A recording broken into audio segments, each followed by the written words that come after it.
Tonight, brace yourselves. We're diving headfirst into the life of a warrior girl who doesn't wear a crown and isn't some bedtime legend. She's the thunder in the north wind and the grin behind every battle axe. Not a princess, not a fairy tale. She's a northern warbird whose name echoes in the howls of the fjords. So if you're here for bedtime stories, turn around. This is a saga that snarls back. Gather around, folks, because you're about to meet someone who lived by the crackle of the hearth and the sting of steel, a tale of a girl who didn't ask to be born in winter but arrived anyway, screaming challenges at the snow and biting cold. Let's see who's joining me tonight. Drop a comment with your city and what hour the moon's riding high, and hit that button to subscribe, only if you're truly in for this wild ride. Now, switch off those overhead lights. Let the shadows play across your walls. Maybe flick on a small fan for that low hum that reminds you of distant thunder. We're going back to a world built from raw sinew and bloodware. The air is thick with smoke and stories, and destiny waits in the frost. Imagine, the biting wind howls down a narrow valley, where a lone timber hull squats like a dragon's den. Inside, a fire flickers low. The midwife is already deep in honey brew, swaying slightly as she wipes her hands on a scrap of linen that's seen too many winters. Your mother groans on a stack of wool cloaks that smell of wet dog and last year's mold, gripping a wooden ladle like it's a sacred spear. You don't enter this world with a whimper. You arrive howling, voice as sharp as the northern wind. The midwife jumps, sloshing her honey brew on her apron. Your father, who's boasted of battling 2 sea monsters and 1 half-troll, though who can say if the troll was real, squints at your fierce little face and grumbles. This one's going to make life interesting. The others in the hall nod solemnly like they're agreeing to a prophecy. Being born a girl here is a gamble bigger than any raid. Most of your sisters were already promised to husbands before they could walk, but you, there's something about the fire in your eyes that makes people hush. Maybe you'll be another lost bride, or maybe, if you're cunning and a bit mad, you'll carve out your own fate as a shield bearer of the north. Your cradle isn't some fancy crib, it's a cracked sheep trough, barely scrubbed clean. Inside, you've got a ragged scrap of wool for comfort, a small carved bear for company, and a spider named Griselda, who's claimed the corner and isn't moving for anyone. No lullabies here, no soft songs, just the low snores of your uncles and the occasional rasp of steel on a whetstone in the corner, as a cousin sharpens a blade by firelight. Every few minutes, a rangy dog comes by and sniffs at your brow, tongue-lolling. This is as close as you'll get to a cradle guard. Forget fancy baby monitors, this is the North's version of a night watch. You've got 2 older brothers who already smell like smoke and blood, a grandmother who speaks to the empty corners of the room as if they're crowded with ghosts, and an aunt who's buried 3 husbands under suspiciously similar circumstances. You're the 4th girl born this season, but you're the only one who didn't come out screaming. You glared at the world as if it had personally wronged you. Your name is chosen by the elders after much squabbling. It's half based on how loudly you entered the world, half on some dusty old name no one's used in a while like Jorfrida or Sigwin, names that promise nothing short of chaos. The first night of your life is a battle, the fire guttering low, the icy draft sneaking through the cracks in the walls, and yet you refuse to cry. You cling to life with the same stubbornness your kin have for surviving the winter. By dawn, the milk's warm enough, the lice are already hopping from head to head, and you're still glaring at the world like it owes you an explanation. The elders call you the loud one. By the end of the week, someone carves you a small wooden blade for teething, but you don't chew it. You grip it like it's a promise. At 2 years old, your feet already find trouble as easily as the dogs find scraps. You're learning to waddle and weave, turning every doorway into a test of your balance and cunning. Your first true weapon? A gnawed sheep bone that you wave around like a wand of destiny. Childhood here isn't gentle. There are no plush toys or padded corners. What you get is what doesn't end up in the stew pot. Your most beloved toy is a carved horse missing a leg and a nose bitten off by 3 different cousins. You've also got a pig bladder ball that doubles as a headrest when you're done chasing the chickens. Your kingdom is the muddy yard outside the hall where pigs root, geese hiss, and your imagination runs as wild as the river in spring thaw. Everything's a challenge is sharp, splintery, and likely to end in tears or laughter or both. Games here aren't about winning, they're about surviving. Catch the chicken ends in a flurry of feathers and bruises. Throw the rock ends when someone can't dodge fast enough. Sneak the neighbor's firewood is an art form part heist, part neighborly insult. But your absolute favorite? Ambush your cousin, a game of pure chaos, where you hide behind barrels or slip under benches until you've tackled them into the dirt. It only ends when someone's wailing and an elder thunders, "By Thor's teeth, not again!" You learn early the golden rules of the clan. Share your food, but only after you've licked it first. Never touch someone's cumbever. And always offer the chieftain's hound the first taste of your dinner, or it'll take it any along with a few of your fingers for good measure. Formal lessons? No such thing. Your schooling is done in the smoky shadows of the hall, through chores and the sideways glances of adults who only have time for survival. You see your mother grinding grain with a patience that's as steady as the turning of the seasons. You watch your father oil his axe while cursing the chieftain's taxes paid in fish, of all things. Your older siblings practice wrestling goats in the yard. You join in once, only to discover that goats are stubborn and headbutt harder than any human cousin. By the time you're 4, you know how to spark a flame from flint, skin a rabbit clean, and recognize the weather just by how the goats shift and the chickens fuss. You've also perfected the art of snatching honey cakes from the larder, though you're caught as often as not. Each scolding is another notch in your growing collection of scars and stories. Some children are quiet, content to watch and learn. You're noise and motion incarnate, always climbing, poking, testing the edges of the world. Dirt clings to your hair like it's a crown.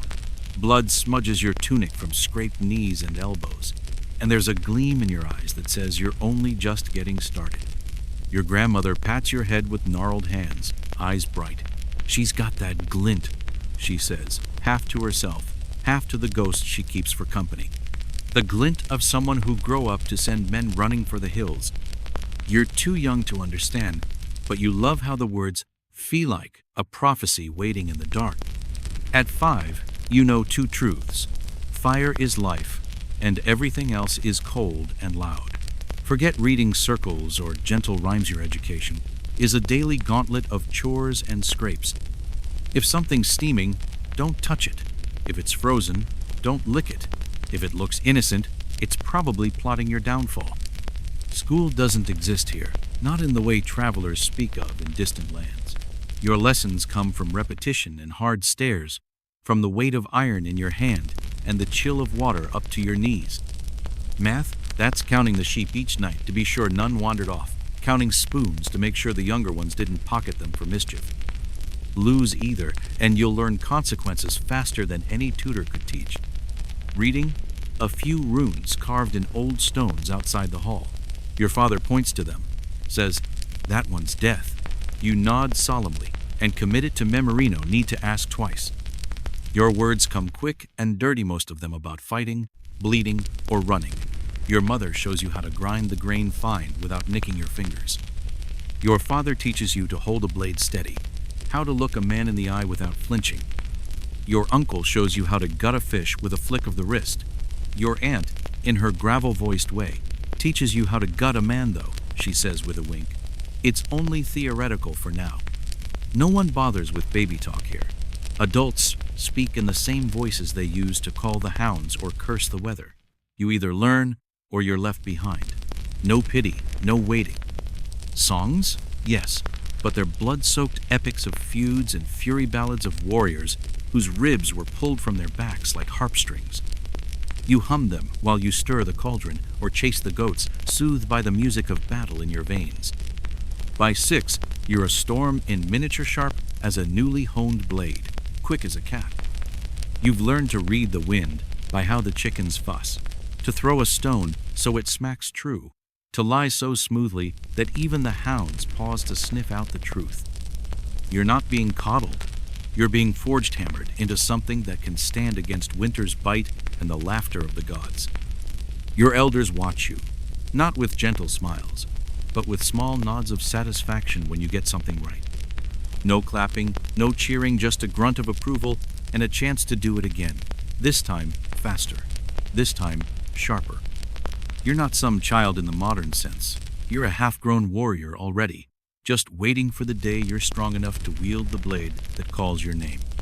And when the first bloom of adolescence comes like a storm cloud rolling in from the fjord, it doesn't ask your permission. You wake up one morning taller, sharper-edged, and with a fierce confusion that buzzes under your skin. Your voice doesn't crack, but your insults cut deeper. Your face shines with oil. Your sweat stinks like old cheese. And there's a new fire in your belly that wants to shout at the sky. Brace yourselves, because tonight we're venturing into the raw and ridiculous world of Viking adolescence, where your body starts misbehaving and your ambitions run hotter than the forge. No one's handing out polite pamphlets or warm advice here, just a sharp learning curve and a wooden spoon to the back of the head if you're too slow. Your story takes a turn the day the first blood comes. There's no gentle talk, no sisterly chat about changes. Your mother barely glances up from skinning a rabbit, tosses you a scrap of rough wool and grunts, "Handle it." And you do, because in this place, there's no room for squeamishness or soft edges. The world doesn't pause because you're bleeding. It barely blinks. Your chores don't care either. They're as relentless as winter's bite. You keep hauling water in buckets that bite into your shoulders, chopping wood that never seems to run out, and cleaning fish so fresh they're still twitching. Oh, and let's not forget wrestling with goats, those head-butting menaces who look at you like you owe them rent. You do it all, but now with an ache in your back and a growing desire to stick a blade in something, anything. They tell you it's normal. You're not sure if they're talking about the blood or the rage. Training doesn't stop it, just sharpens. Gone are the days of wooden sticks. Now it's real blades in your hands, still dull, because apparently they'd prefer not to have to dig your corpse out of the snow just yet. You're taught to swing harder, move faster, and never show tears unless they're from real pain or real triumph. You fight the boys, no special treatment. When you win, they say don't brag. But you do, of course, just not out loud. You whisper your victories to the goats in the yard. They're your secret audience, your loyal fans. Socially, everything's getting weirder. Some of the girls start braiding their hair with flowers and tossing shy smiles at the boys. You're not here for that. You braid your hair tight, no frills, no fusso. It won't block your eyes when the practice blades swing your way. When a boy tries to flirt, you ask if he's willing to spar instead. Most step back. A few try fewer, try again. Evenings are simple: cleaning weapons, slurping stew, and ignoring the whispers of marriage and matchmaking. Those are dreams for other girls. Your dreams are wilder standing shoulder to shoulder in a shield wall, sweat freezing in the winter air, and no one daring to ask if you're strong enough. You're not there yet, but you're close. Close enough that when you catch your reflection in the blacksmith's battered shield eyes glinting like river ice, hair wild and streaked with sweat, you don't see a girl anymore. You see a threat. 12 winters mark your birth, a dozen cycles of snow and struggle. 12 years old here doesn't mean candles and cakes. It means you're old enough to ruin your own life with steel. On the morning of your birth anniversary, your father hands you a bundle wrapped in stiff, oiled cloth.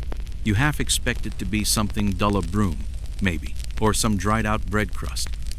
Instead, you find an axe, iron-forged, leather-bound, and glinting in the firelight like a promise you're not sure you're ready to keep.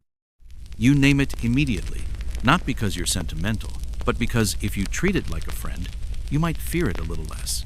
You give it a name worthy of saga songs like Bone Chewer or Crowfriend.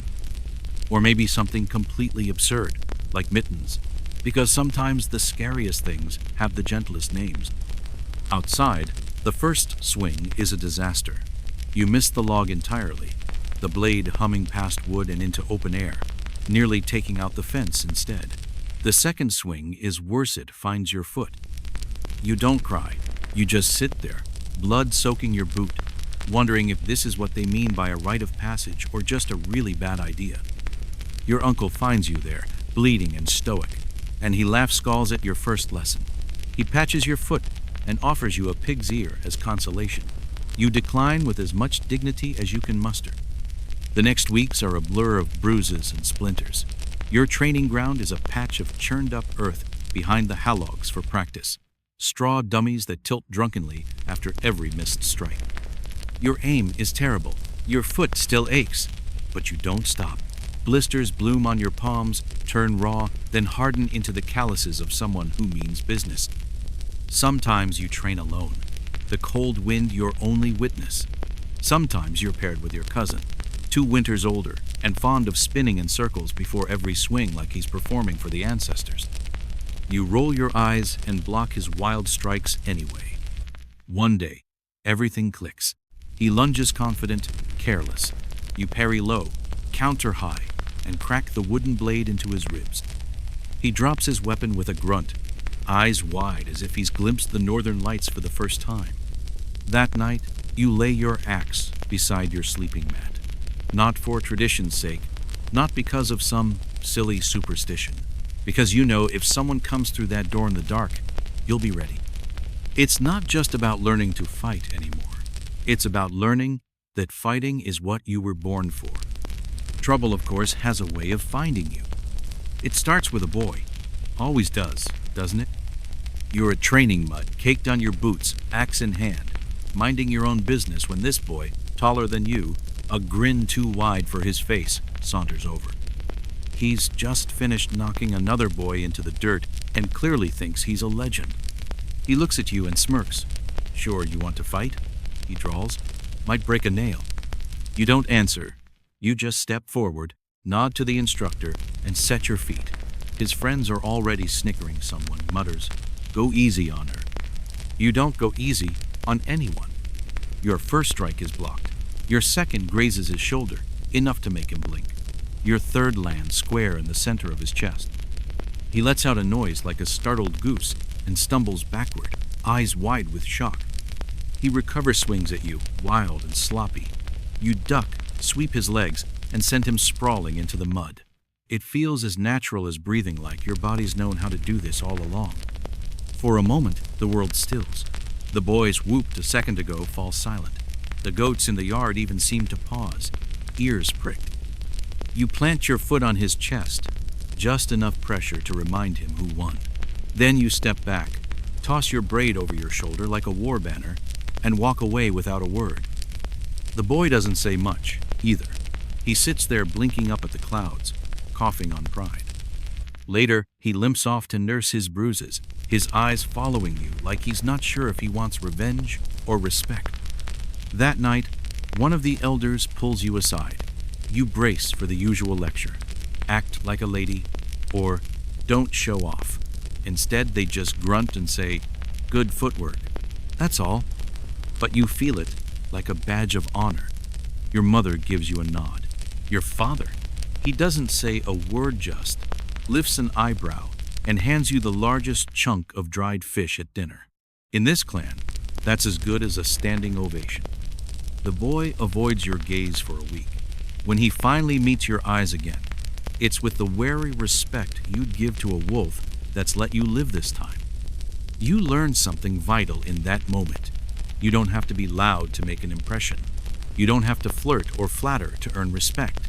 And you definitely don't have to apologize for someone else's wounded ego. Victory doesn't need words. It smells like sweat and iron. It tastes like the salt of your own skin. And it feels like the world just got a little bit bigger, like maybe there's room for a girl who doesn't back down. This is Viking adolescence, and you're only getting started. Let's talk about sweat, dirt, and the potent perfume of slightly overcooked stew scent that will cling to your soul long after the fighting is done. Forget any illusions of magical ceremonies or thunderstruck epiphanies. There's no shining prophecy scrawled in runes, no grand speech from the gods. Just a cracked shield, a bloodied lip, and an old warhound of a man grunting, "She's ready." Note, the last few years have been an endless grind of blood, sweat, and stubbornness. You've earned every bruise like a family heirloom each. One, a lesson in just how much you're willing to take. Mornings start with the clang of practice weapons and the icy sting of breath in your lungs. Nights end with an ache in every muscle, as if the earth itself is trying to pull you back down. You've become an expert in pain. There's the deep, steady throb of a sprain, the sharp burn of a fresh bruise, the electric jolt of a cut, and the lingering sting of an ego still smarting from your grandmother's wrestling hold. She's older than the hills, but faster than you'll ever admit. Your braid's grown longer, practical, not pretty. You wrap it tight so it won't snag in the chaos of a melee. Or worse, give some half-wit an easy handhold. Some girls braid in beads of bone or threads of color. You knot in bits of leather and small animal teeth. No, not your own, though you're sure your enemies would be impressed if they were. Training's shifted gears. It's no longer about how hard you can swing an axe, but how well you can keep your head when someone's trying to part it from your shoulders. You spar with anyone who steps forward, big men with shoulders like oxen and grim faces that don't know how to smile. No one holds back, and that's exactly how you want it. Hesitation is a luxury you can't afford. It's not just pain that hesitation costs its respect. Your shield arms become stronger than the one you favor, permanently wrapped in rawhide and scabs. Every match is a dance of risk. Sometimes you win, sometimes you're flat on your back with stars in your eyes. But you always stand up, always. That's what earns you their nods of approval. One afternoon, you're sparring against a warrior twice your size. The sun is relentless, sweat stinging your eyes. You block, pivot, but his strike lands clean right down the middle of your shield. It splits in two, like an overripe melon, splinters flying as your defense shatters. For a heartbeat, there's silence. Then you drop what's left of the shield, snarl, and go at him bare-handed. You lose, of course. He's got the reach, the weight, but no one forgets the sight of you, wild-eyed and bleeding, still refusing to back down. That's the day the elders start saying your name differently, not like a child who needs correcting, but like a fighter they can count on. No one says the word Shieldmaiden, but they don't glance sideways anymore when you stand in the shield wall. The braid, the blood, the bruises, they've become your banner. You're not just another girl anymore. You're the one they watch when the world tips sideways. And then it happens your first raid. You finally make it onto a longship. From the shore, it looks like freedom. Sleek lines, carved dragon's head, a promise of new horizons. But within an hour, you're questioning every life decision you've ever made. The deck is slick with sea spray.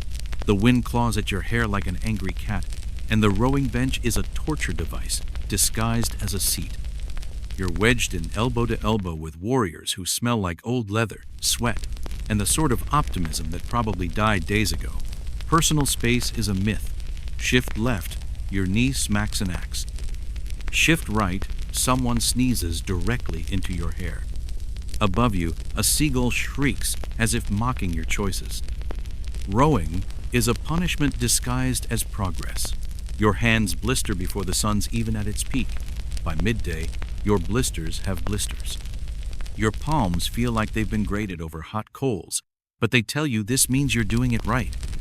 There's no pause, no gentle break, only the rhythm of the oars, the taste of salt on your lips, and the quiet promise of something worth all this pain. The meals are an insult to the very idea of food-dried fish, so old it tastes like regret, hard bread that could double as a throwing weapon, and water that's technically drinkable if you're feeling charitable. You chew with the grim determination of a warrior chewing through destiny itself. At night, you curl against the side of the ship, your shield for a blanket and your axe for a pillow. The ship rocks you like a lullaby, but the snoring of the crew is more cacophony than comfort. You lie there, half dozing, half wondering if the ancestors are laughing at you because surely this is someone's idea of a cosmic joke. Yet even in the cold, the damp, and the endless ache of your arms, there's something elsey flicker of wild joy. The open sea, the shared struggle, the way your crew grunts and curses and laughs together. You're part of it. You've earned your place. You're not just tagging along. You're not a girl to be patted on the head and told to stay by the fire. You're a warrior, and warriors row until the horizon bleeds gold. The coastline finally appears dark and distant, a thin line against the sky. Your arms feel like molten lead. Your legs have forgotten how to bend. Your stomach is a churning knot of nerves and too much sea air. But your heart? Your heart beats like a war drum. You're hungry, sore, seasick, and so ready you could scream. Because this ship isn't just transport, it's a forge. And the moment you set foot on that shore, you'll be tempered by it. The land grows clearer. A quiet village nestled against the cold earth. Thatched roofs crouching under the weight of another winter. Smoke curls lazily from chimneys, and you wonder if there's a baker in there. Maybe a blacksmith. Maybe some goats. Those goats always seem to show up. You're going to destroy it. The ship hits the shore with a jolt that rattles your teeth. Your stomach drops not from guilt, but from the electric surge of panic. This is it. No practice swings, no wooden blades, real steel, real blood, real consequences. You jump off the ship, your boots sinking into the soft sand. It's more treacherous than you expected, and you nearly twist your ankle before you even see your first foe. Battle cries ring out, primal and unpolished. Yours bursts out of your chest like a battle horn, except it sounds more like a goat choking on a turnip. You'll get better. Probably. Your first opponent is not some fierce warrior, it's a chicken. The damn thing comes at you flapping, feathers ruffled like it's ready to claim your soul. You step sideways, nearly tripping, and it scuttles past you like it has better places to be. Then, finally, your real fight. A man, taller than you by a head, eyes wide with shock at the sight of a girl charging in with fire in her veins and an axe in her hand. Your blood roars in your ears. You don't think, just move. He swings first. You block, barely. Your shield rattles, your shoulders scream. You retaliate, a low swipe meant to cut the air from his lungs. He staggers back, and for a heartbeat, you see the glint of uncertainty in his eyes. He hesitates. You don't. Your axe cracks against his side, the thud of iron on leather, and he folds. Around you, chaos, rain screams, curses, the ring of steel. But you're focused on this moment, this man who thought you'd be an easy target. You don't feel fear, you feel alive. Later, you'll barely remember the details, the taste of blood on your lips, the raw ache in your shoulder, the way your braid kept slapping against your cheek with every strike. But you'll remember this, the way the earth seemed to hold its breath the instant before you struck. The way the man's eyes changed from confidence to disbelief to something almost like respect. The battle isn't over. It's just begun. You fight until your muscles burn, until the only thing you taste is the cold air and the iron tang of victory. You fight because you're here to prove something not to them, but to yourself. No one says the words Shieldmaiden yet. But as you look around at the smoking village, the warriors you stand beside, and the stunned expressions of those who thought you'd break, you know you're carving out your own legend, one heartbeat at a time. This is your beginning, and it's only going to get wilder from here. Picture this. You're standing in the middle of a raid, adrenaline thumping in your veins, the air thick with the scent of smoke and fear, and you're chasing a villager armed with nothing but a pitchfork. He drops it the moment you lock eyes, feet slapping against the dirt as he flees with the single-minded focus of someone who's had enough of this nonsense. You give chase for a few steps, grinning like a wolf. Then you remember, you're not here for the chase. You're here to loot. So you pivot, duck through a low doorway, and find yourself face to face with your Prizia storehouse packed to the rafters with cheese. More cheese than you've ever seen. Hard rounds, soft lumps, wheels the size of your shield. You grab one because you can. It's heavy, but it feels like a trophy. Outside, chaos reigns supreme. Voices shout. Axes thud into doors. Someone trips over a bucket and curses the gods. Another warrior who's clearly been at the meat a bit too long breaks into song that has no tune and even less sense. A battle brother next to you shouts a prayer to the All-Father, only to immediately fall backward into a well with a mighty splash that drowns out the chaos for a moment. It's in that instant you realize that Viking raids aren't the noble epics sung by bards. They're glorious, messy, confusing bedlam, feared for their fury, yes, but probably also for their sheer absurdity. Eventually, the screaming fades, The resistance flickers out like the last embers of a dying fire. The village is subdued, pacified in the polite words of the elders, but in truth, it's been stripped bare and left smoldering. Your crew gathers what's worth taking: silver trinkets, iron tools, squealing livestock, and for reasons known only to him, a very fine wooden stool that one warrior cradles like a newborn.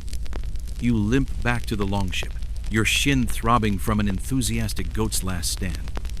You've got a stolen spoon tucked into your belt, a battered boot caked in mud, and half a wheel of cheese that you cradle like a treasure. It's not the sort of plunder sagas are written about, but it's yours. And more importantly, you're alive. There's no slow-motion victory montage, no noble speech to mark your triumph. Just the fading rush of battle, the clink of loot in your satchel, and the vague realization that you may have spent the entire raid shrieking like an angry gull. But you're here. You stood your ground. You didn't let go of your axe, even when your hands were slick with sweat and your heart threatened to pound straight out of your chest. Your tunic is streaked with mud and goat panic. Your ears are still ringing from the clash of blades, but there's something else in that ringinga, wild, unstoppable certainty. The older warriors whisper about it around the fire, speaking in low voices about that pulse of power, that rush of purpose that only comes when you're fighting for your life and winning. You didn't just watch the raid, you lived it. Next time, you'll fight better, swing harder. But for now, you know you're part of something bigger. The village smolders behind you, a memory already fading in the salt-laden air. The longship rocks in the shallows, and you drag yourself aboard, every inch of you aching. You slump over your oar, smelling like old smoke and new scars. The cut on your shoulders stings, but you didn't even notice it until someone else pointed it out. They slap your back and grin. "That'll scar up nice," they say, as if it's the best compliment in the world. Maybe it is. Your hands are raw, your thighs burn with the strain of the row ahead, and somehow there's a single chicken feather tangled in your braid. You're not sure if it's a trophy of battle or a remnant of lunch. Either way, it's a part of the story now. The row back across the water is quieter than the journey out. No boasts, no laughter, just the low groans of bodies remembering how to ache. Every stroke of the oar sends jolts up your arms, your fingers wrapped tight around the wood. Someone mumbles about who tripped over what, who dropped their axe, who sang too loudly. One warrior insists he fought off 5 villagers by himself. You watched him fumble his blade in a puddle and nearly cry. No one corrects him.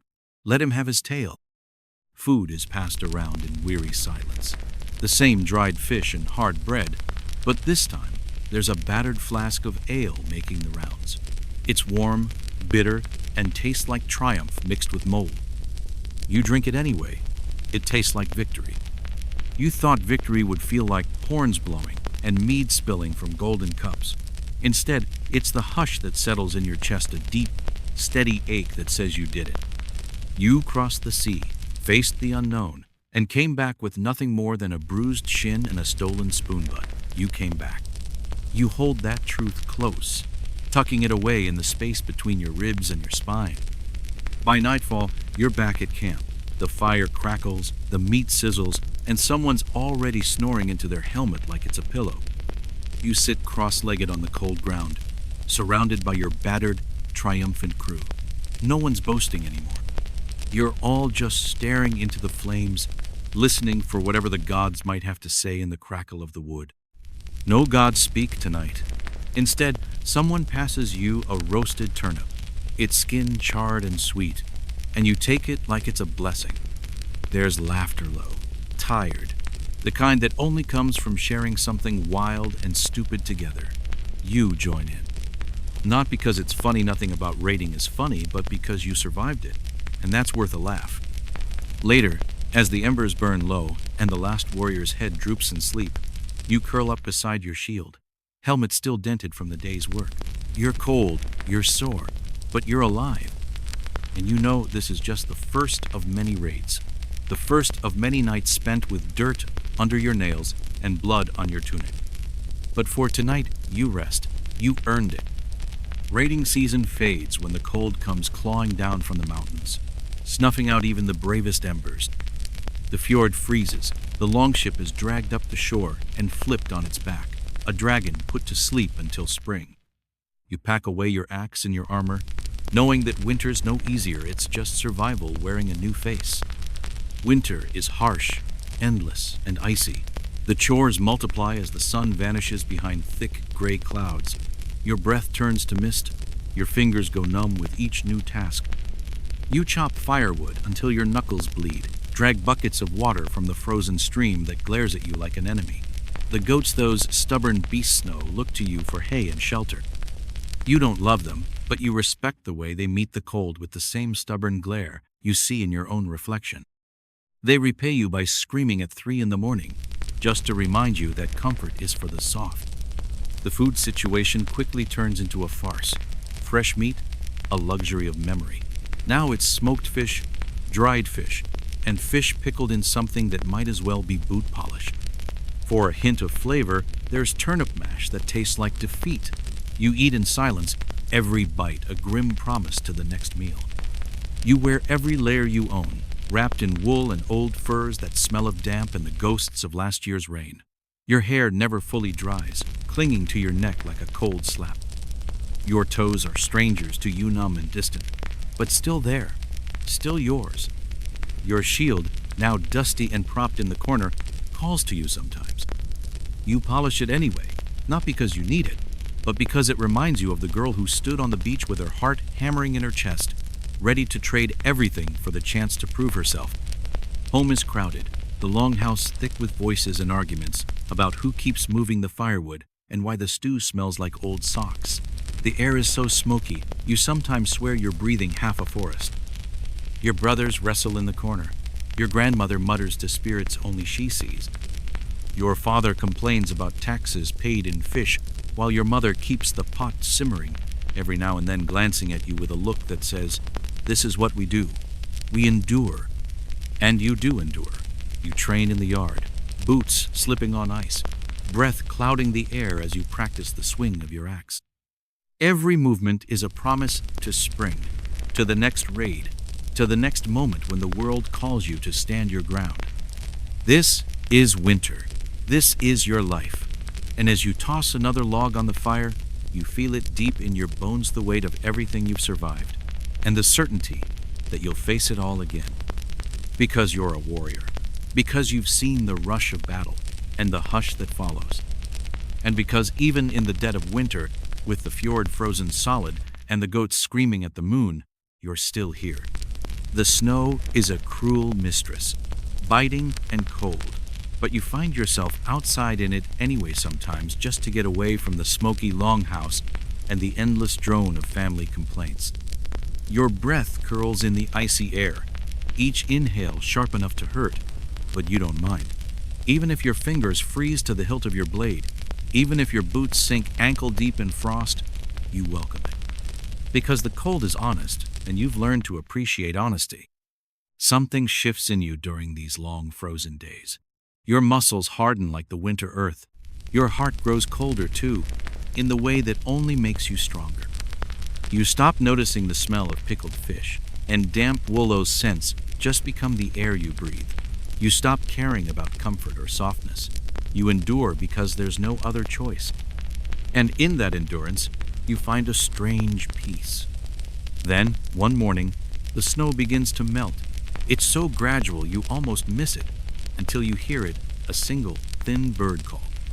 It's the first bird song you've heard in months, a shrill, hopeful note that sounds like both a promise and a headache. You leave the longhouse and trudge to the fjord. The ice is cracking, jagged lines spreading like old scars across its surface. Spring is clawing its way back. Raiding season will return. And when it does, you'll be ready, starving for action, angry at the world, and itching to test your blade. Winter tried to kill you. It didn't win. You survived only just. Your prize for making it through winter isn't a feast or a song of your name. It's marriage proposals. They start innocently enough. Local farmer's son appears with a hopeful grin and a bundle of dried fish, mumbling that you'd make a strong wife. You raise an eyebrow, ask him how well he can swing an axe. He confesses he doesn't. You nod politely, and tell him you don't do men who can't fight. He leaves, face red as a beet. The next suitor tries harder. He brings you a comb carved from antler, all smooth lines and careful details. You thank him with a smile, then use it to scratch your hound's ears. The hound is thrilled. The boy, not so much. He doesn't come back. Soon it becomes a kind of entertainment, young men lining up like lambs, each carrying some trinket or treat, each thinking maybe they'll be the one to tame the wild girl with the calloused hands. The trouble is, you don't want taming. You want blood and fire, the crack of shields and the rush of battle. You want nights spent feasting and boasting, nights that don't end in squabbles over whose turn it is to mend the goat pen.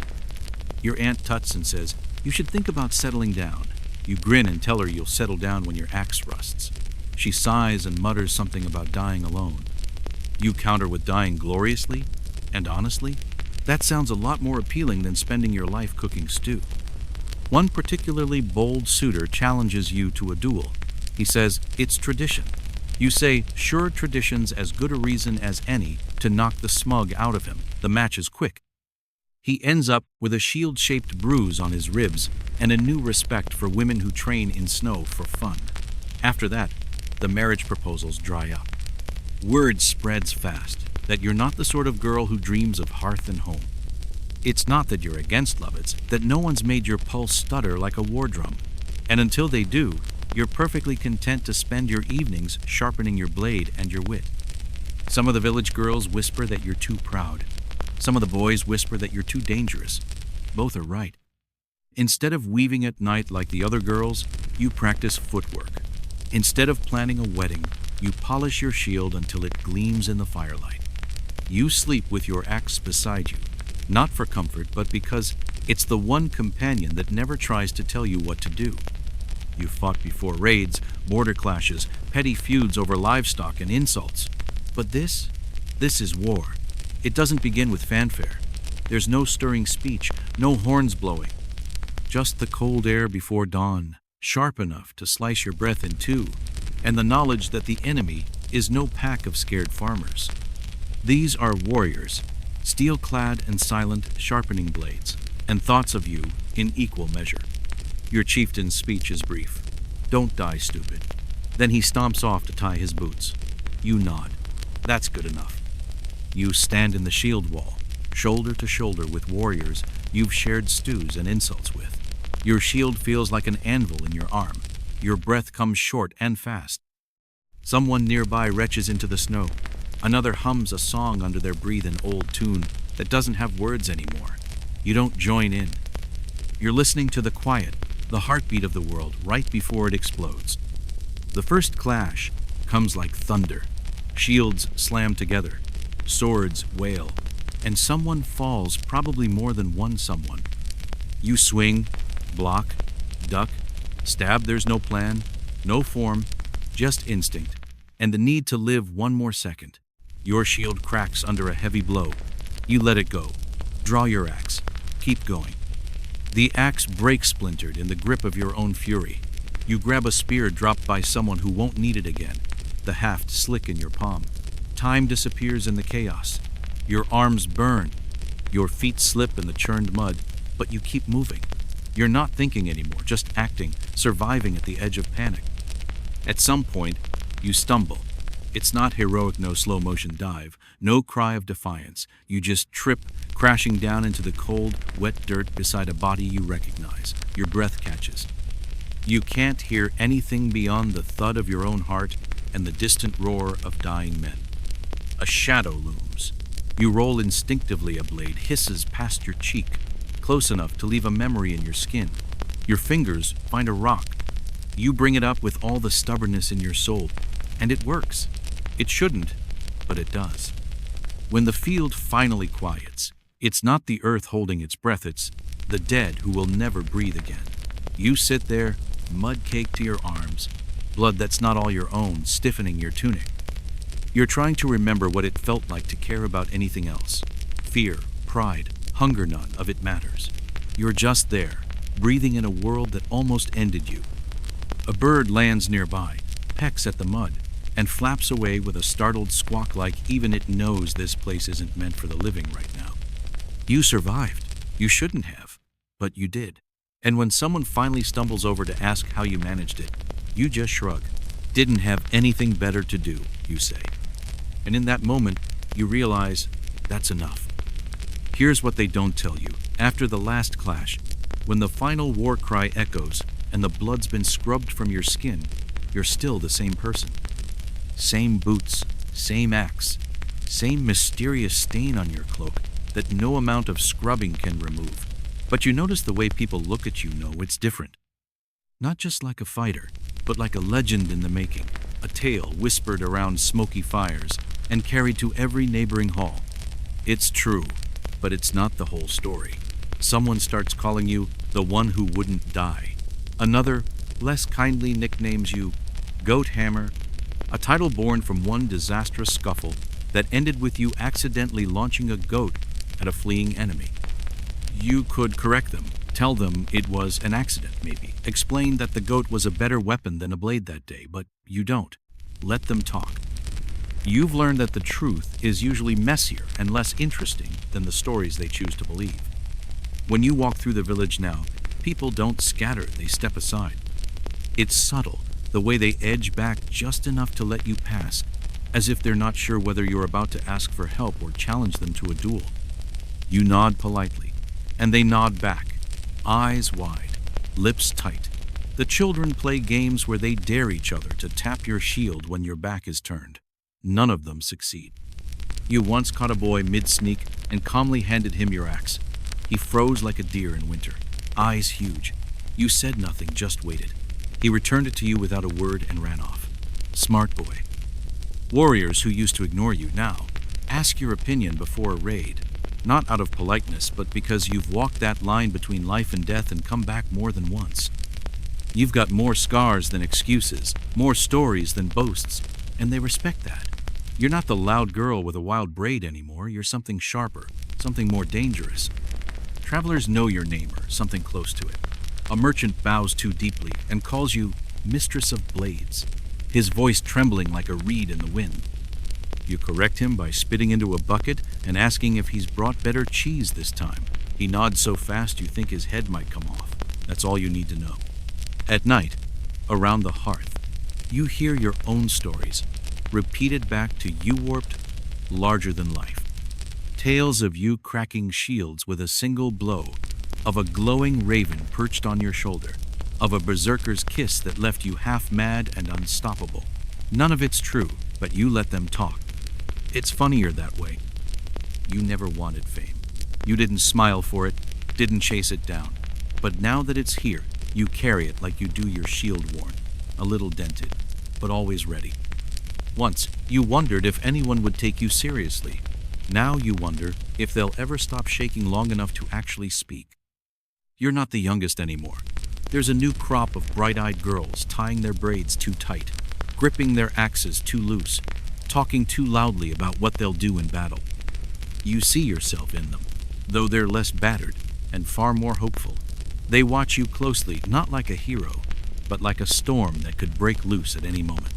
You've earned that. Your joints ache in the mornings. Your wrist pops when the air's cold. There's a scar across your ribs that tingles whenever the sky promises snow.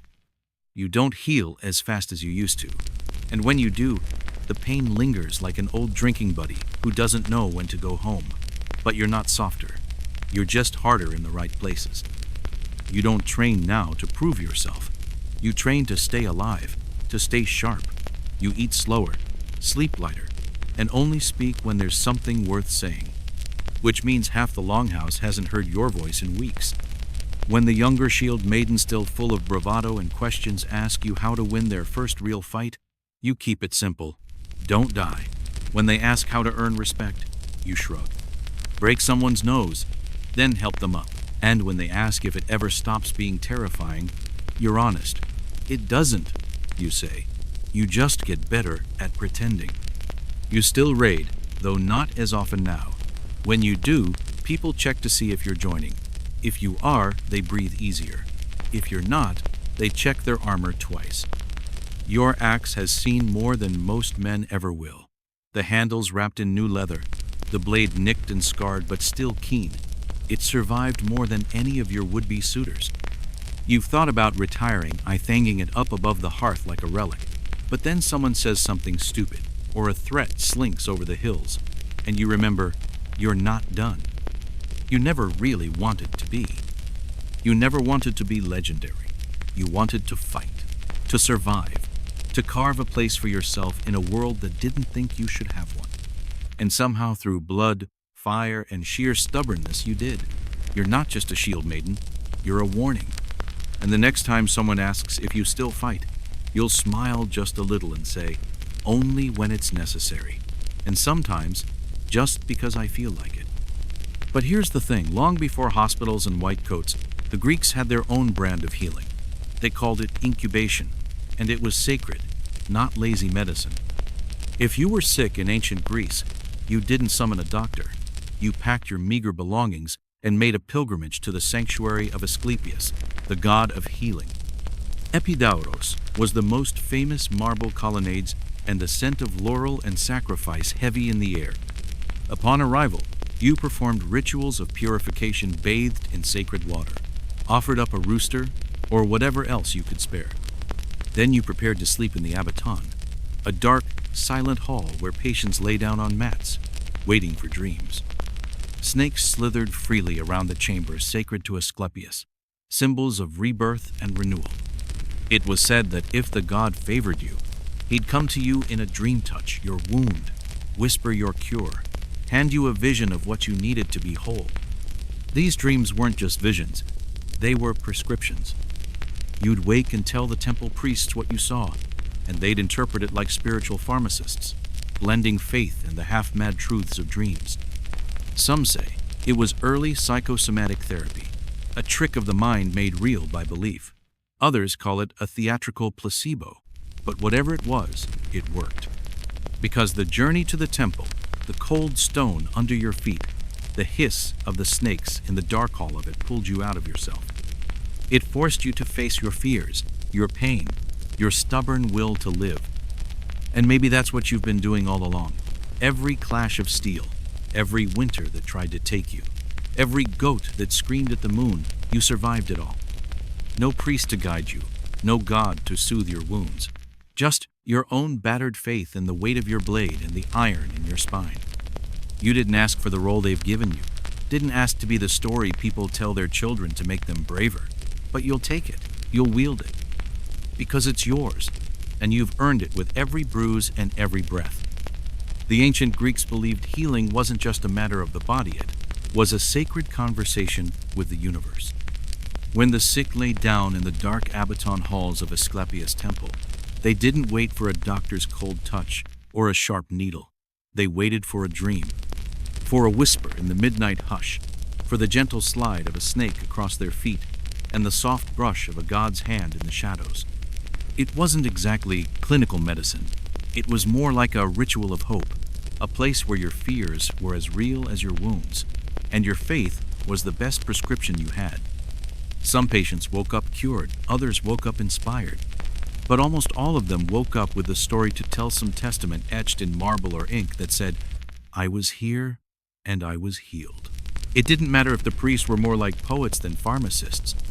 In a world so chaotic, even the hint of divine intervention was enough. The temple walls bore witness inscriptions of limbs restored, blindness lifted, spirits soothed. These weren't clinical trials, but they were powerful testimonials. Written in stone, they blurred the line between medicine and magic, between dream and diagnosis. Healing wasn't about fighting the symptoms, it was about finding balance in a universe that didn't always care if you lived or died. And if you were lucky, maybe the cosmos would answer you back. Sometimes with a whispered word, sometimes with a snake curled at your feet, silent and watchful. Now, let's leave behind the peaceful hush of those dream chambers and head east into the dust and roar of ancient Mesopotamia. Healing there wasn't a gentle prayer, it was a battle of wills. Sickness wasn't just a cold or a cough, it was a spirit, a curse, a demon's hiss at the edge of your ear. And the cure? It was as much exorcism as medicine. In the land between the Tigris and the Euphrates, every fever had a name. Every ache had an enemy. The world was alive with spirits, and not all of them were friendly. Illness was a personal insult from the godsore, maybe from that neighbor you'd annoyed, or a vengeful ghost who'd been slighted by your ancestors. The cure was as direct as it was desperate. Trap the spirit in a bowl. They called them incantation bowl, simple clay dishes, turned upside down and buried under thresholds and hearths. But they weren't decorative. Each one was a fortress of words, spiraling inward in tight, precise Aramaic. Spells wound round and round like a snake coiling to strike, calling on angels, gods, and the echo of every name that meant power. These weren't charms you hung in the doorway for good luck. They were commands orders, to bind the demon, to humiliate it, to lock it in a clay prison where it could glare at the world from crude, scratchy drawings of itself in chains. It was spiritual Tupperware sealed the evil in, keep the family safe. Some bowls even included complaints about the neighbors, just to make sure no one was stirring the pot when your back was turned. You buried these bowls in the corners of your home, at doorways, anywhere the world met your private space. Demons liked edges, the places in between, just like nosy neighbors and other pests. The bowls kept them out, kept the family in, kept the peace in a world where curses were as common as gossip. Modern medicine might scoff at it all, but there's a strange sense to Itan ancient sort of logic. If you can name the fear, if you can draw its face and lock it in clay, you can live with it. You can breathe a little easier, knowing that whatever's out there in the dark has a name and a place where it belongs. Next time you feel the weight of something you can't see, check under your doormat. There might just be a bowl there still, holding back the shadows with nothing but ink, clay, and a prayer older than history. But while the Mesopotamians were busy trapping their nightmares in pottery, the ancient Egyptians were chasing something else, something softer, sweeter, and wrapped in the scent of flowers. To them, healing wasn't just about the body. It was about harmony, about balance, about surrounding yourself with the sort of beauty that reminded you the gods were watching. At the heart of this fragrant medicine was the blue lotus. Pale, hypnotic, and soaked in meaning, the blue lotus was more than a pretty face. It was a doorway and invitation to the divine. They infused it in wine, blended it in oils, and offered it to the spirits in their grand stone temples. When the flower bloomed, it was like the sun itself had dipped down to touch the earth. The blue lotus wasn't just for healing the body, it was for healing the heart, for grief that hollowed you out like a winter wind, for pain that wouldn't let you sleep. Ancient paintings show partygoers clutching these flowers like talismans, priests offering them to statues with gold-leafed eyes, and even the dead wrapped in linen and lotus for the long journey beyond. But the lotus was only one petal of the Egyptians' medicinal garden. Their knowledge was dazzling, an endless catalog of remedies that blurred the line between the practical and the mystical. In the dusty pages of the Ebers Papyrusa, 20-meter scroll that reads like a spell book, you'll find everything from honey-based dressings to crocodile dung suppositories. Yes, really. Garlic, frankincense, and myrrh ingredients that modern science still respects for their cleansing bite sat side by side, with potions that called on the names of gods and spirits.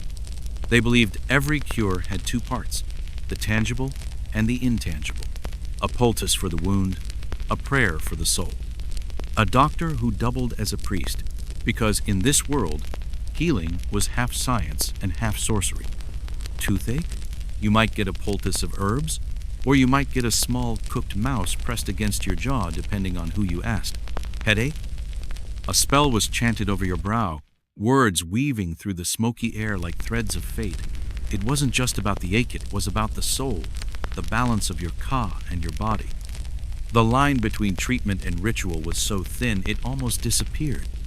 Temples were hospitals in their own right places, where the sick came not just for bandages, but for blessings. They offered prayers to Sekhmet, the lion-headed goddess who ruled over plagues with a bloody smile. You can almost hear the whispers in the sandstone halls, the mingled scents of incense and sweat, the low hum of voices asking the gods to notice them, to heal them, to spare them. Because even in the world of blades and blood and goat-stinking raids, there's always been this truth: people want to be whole. They'll drink bitter brews, wrap themselves in charms, even lie down with snakes if it means the pain might stop. And they'll do it with hope, with faith, with the stubborn belief that maybe, just maybe, the cosmos will answer back. You've seen this, haven't you? Not in a temple of marble, but in the way your own body sings after a fight sore but alive. In the way you keep your blade sharp, not just because it's needed, but because it's a promise to yourself that you're still here. In the way you sit by the hearth at night, listening to the old tales that mix memory and dream until you can't tell them apart. The world is still full of shadows, still full of spirits that no bowl or spell can ever fully banish. But you've learned something the Greeks knew, the Mesopotamians feared, the Egyptians wove into every prayer. Healing isn't just about tending the wound, it's about finding a way to keep going, to make your peace with the dark, to stand up tomorrow and say, not today, not yet. So tonight, as the wind rattles the eaves and the goats mutter in their sleep, you sit by the fire and sharpen your axe. The world outside is cold, and your shoulders ache, but your heart is steady. Because you've seen the gods in your dreams and in the mirror, and you've decided that whether they bless you or not, you're here. In ancient Egypt, if you recovered from an illness, it was proof of your strength. If you didn't, well, perhaps the gods were testing how stubborn you could be. But make no mistake, these weren't people who lived by spells alone. The Egyptians had a way of weaving together the magic of dreams with the cold precision of a blade. They performed surgeries to mend broken limbs, set bones with the same care they carved stone, and lanced abscesses like the night splitting open the dawn. They even understood the pulse felt for it in the wrist, counted it like the beat of a drum, using it to listen to the secret rhythm of life beneath the skin. They studied urine to read the color of your troubles, peered into your eyes for the flicker of something gone wrong. Greek healers like Hippocrates and Galanthos, old masters of medicine, would later borrow from these Egyptian ways, weaving them into their own cures and codes. Chapter still. No matter how sharp their knives or how steady their hands, the rituals never left. Because in Egypt, healing wasn't just about fixing what was broken. It was about calling back the soul from wherever it wandered. It was about aligning your blood and bones with the eternal beat of the world. Sometimes, all it took was a flower and a whispered spell. A flicker of faith, wrapped tight in linen and hope. Meanwhile, far to the north where snow falls like judgment and the air crackles with spirit shielding, took on a different urgency. In the icy lands of Siberia and across the wild forests of the Americas, illness wasn't just a matter of blood and bone. It was a theft, a piece of your soul, gone missing, stolen by something unseen. And the only one who could bring it back was the shaman. Shamans weren't your typical healers. They didn't wear white or speak in soft voices. They were part priest, part warrior, part cosmic tour guide. Their craft wasn't about potions and bandages, it was about stepping sideways into the world, behind the world. Their healing was a journey. It might take hours. It might take days. Drums thundered like the pulse of the earth itself. Voices rose in chants that cracked the sky. Smoke coiled in the air, thick with herbs and something older, something that had no name. Shamans fasted, chanted, danced until their feet were bloodied and their minds had slipped the leash of ordinary thought. Why? To find the missing piece of you, to step into the dreamlands and pull you back from the edge of the void. These weren't metaphors. To the shaman, to the patient, to the whole village, these were battles as real as any fought with steel. A shaman might don an animal cloak, the mask of a bear or a wolf, calling on spirits that prowled just out of sight. They might swallow bitter roots or drink potions that sent them reeling through the veil between worlds. Ayahuasca, a brew from the heart of the Amazon, turned the mind inside out, purged the body, and opened the eyes to things better left unseen. Soul loss could come from grief, from shock, from a broken promise or a wound that never closed. The symptoms? A heaviness that wouldn't lift, a tiredness that no sleep could cure, a string of bad luck that seemed to follow you like a shadow. Today we might call it trauma or depression, but for the shaman, it was a sign cry from the soul that it had lost its way. The cure was to call it home. A healing ceremony might mean the shaman calling your name into the dark, or dancing around the fire while your family watched, breathless. It might mean a whispered prayer pressed against your ear while you slept, or sacred smoke blown over your face like a promise. Sometimes, the shaman would act out the battle itself, clawing at the air, shaking like the storm, miming the struggle of pulling something invisible from your skin. In other traditions, they would touch the pressure points on your body, as if coaxing the lost spirit back to the light.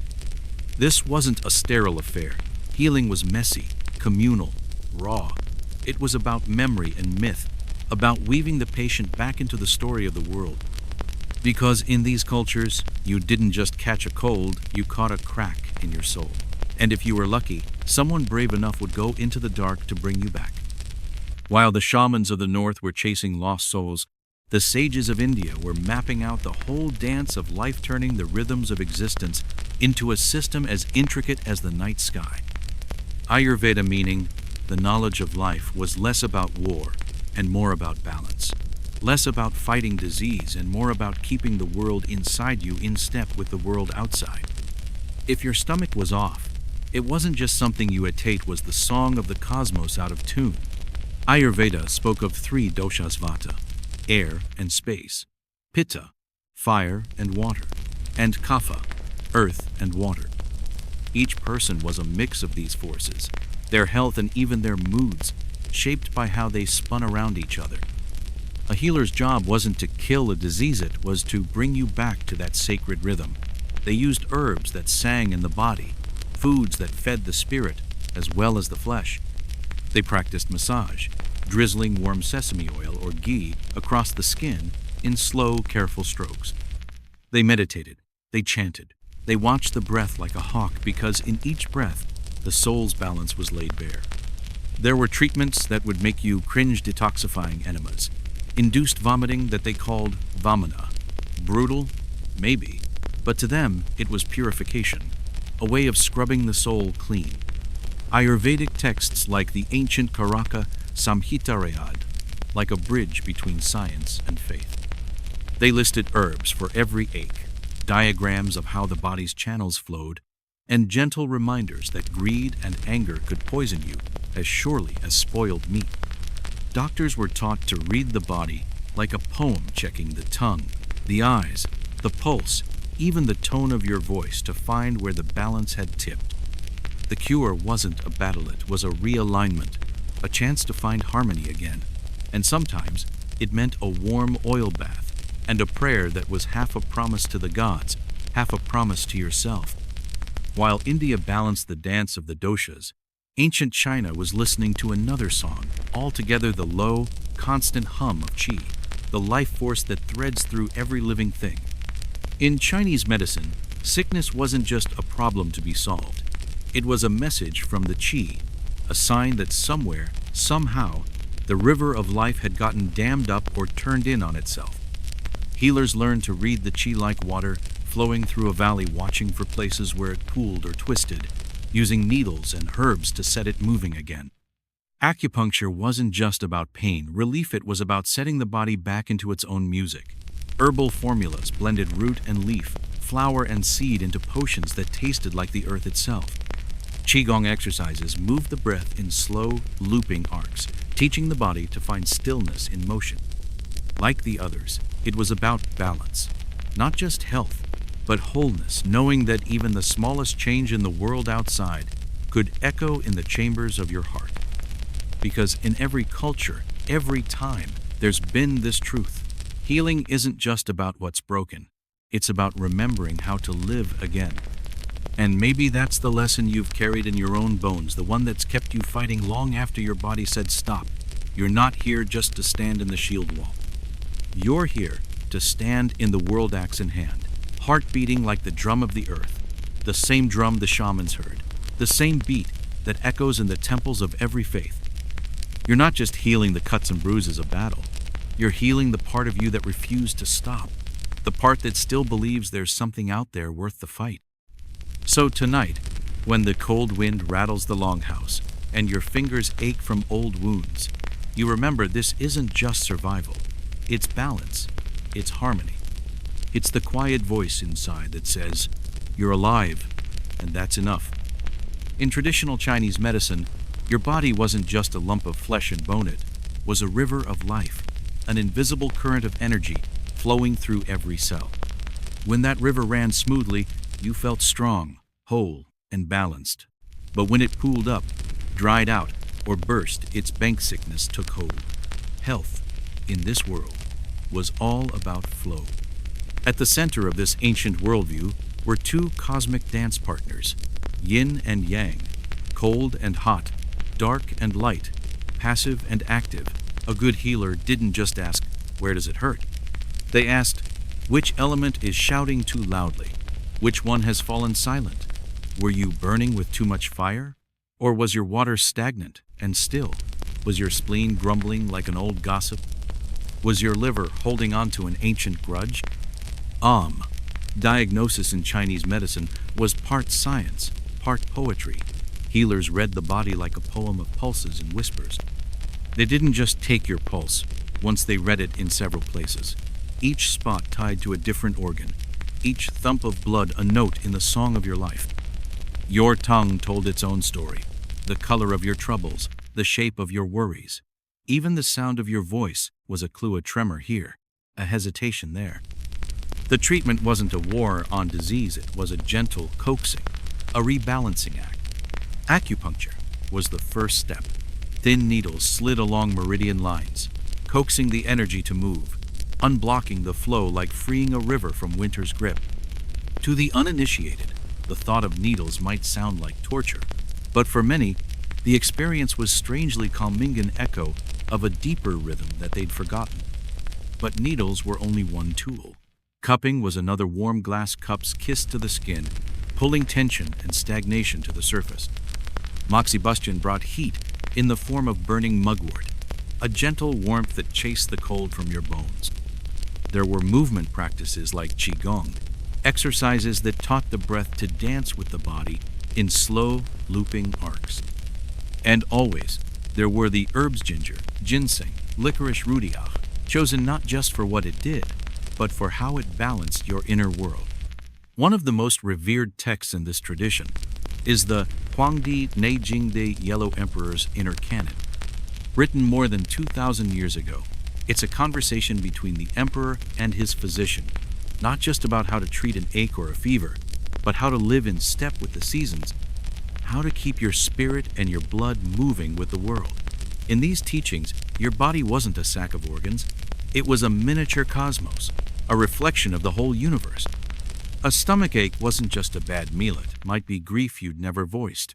Healing was never just physical, it was emotional, moral, elemental.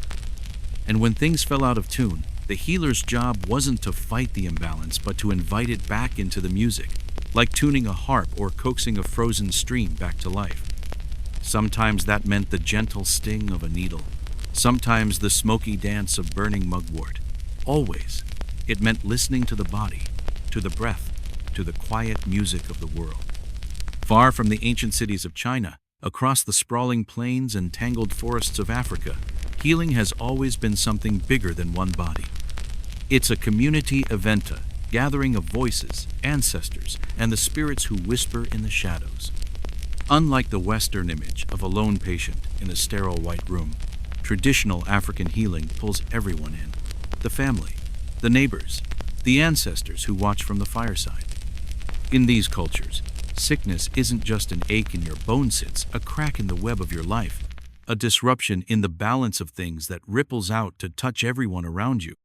Healing isn't a personal affair, it's a social ritual, a cosmic reckoning, and it might involve more than a few startled chickens.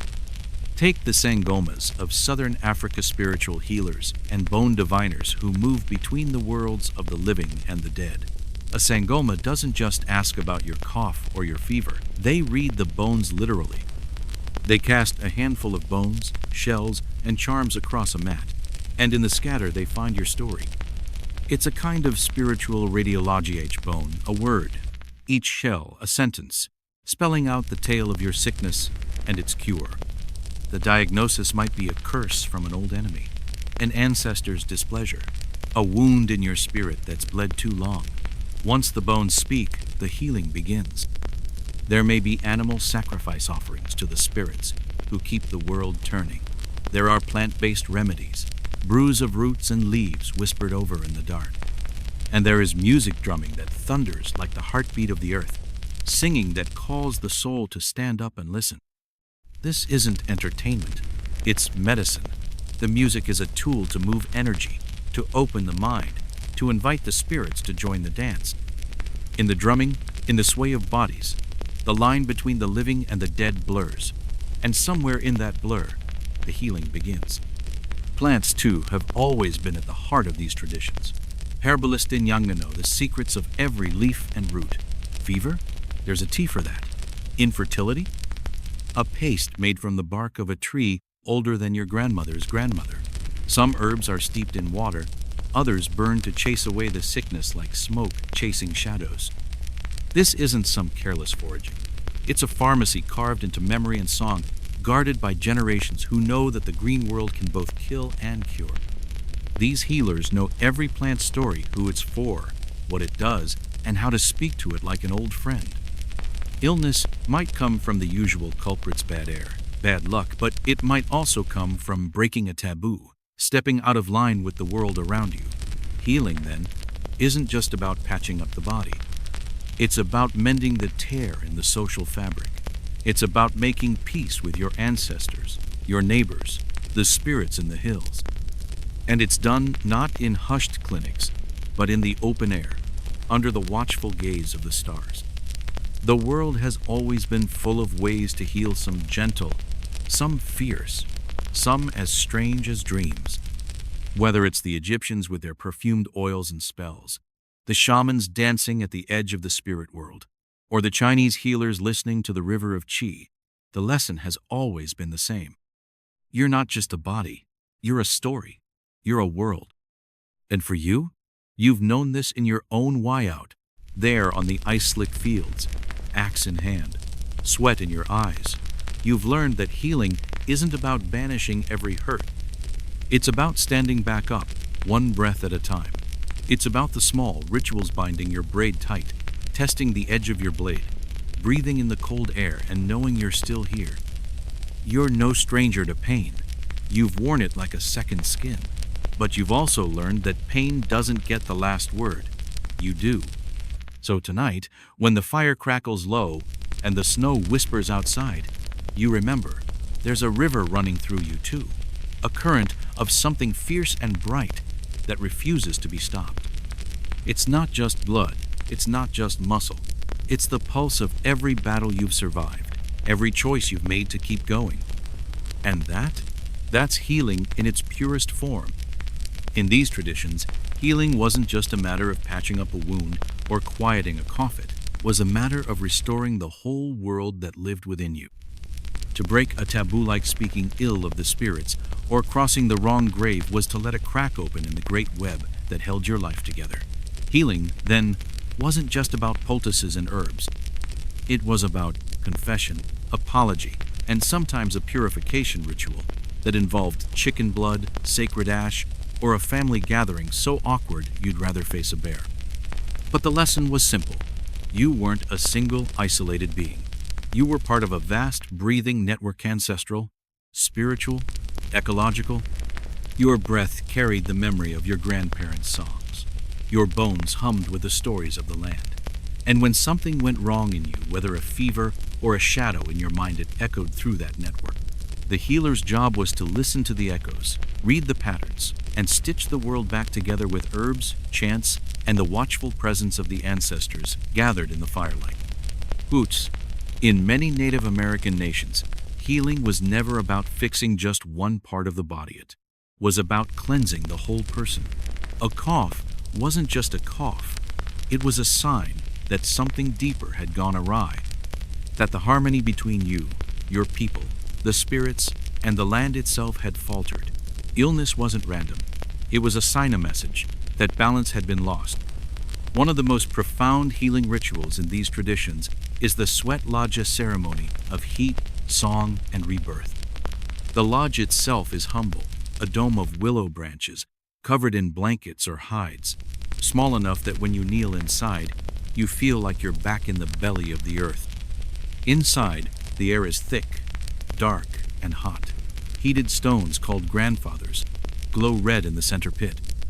Water infused with cedar or sage is poured over them, and the steam rises, filling every breath you take. In that darkness, guided by a spiritual leader, you leave behind the outside world. You let go of pride, pain, and the masks you wear. It's no sauna, it's a womb, a place to sweat out sickness and sorrow, a place to listen really, listen to yourself, to the low murmur of songs that stretch back through centuries, to the crackle of the stones that hold the earth's memory in their heat. Each round in the sweat lodge is more intense than the last, each with its own purpose: gratitude, forgiveness, letting go, calling back the ancestors. In the stifling dark, people find visions, tears, or an unexpected peace. It's not always pleasant. The heat can feel like it's scraping away your skin. The sweat stings your eyes. But that's the medicine-y, raw, unflinching honesty of it.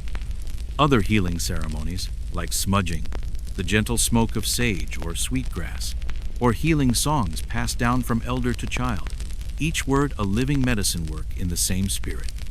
Sand paintings of crushed stone swirl into intricate patterns during healing rites, aligning the spirit world with the body's rhythms. But it all comes back to one truth. Healing isn't about isolation. It's about connection to the land, to the people around you, to the echo of your own heartbeat in the night. The purpose isn't to sweep illness away as if it never was. It's to bring you back into balance, to remind you who you are and how you belong to this earth.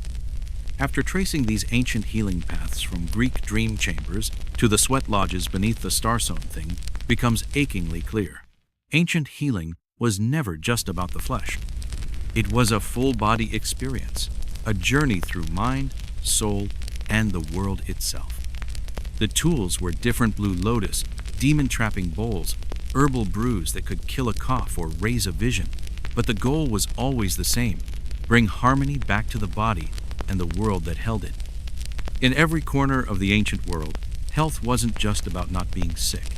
It was about standing in the flow of life without fear or imbalance.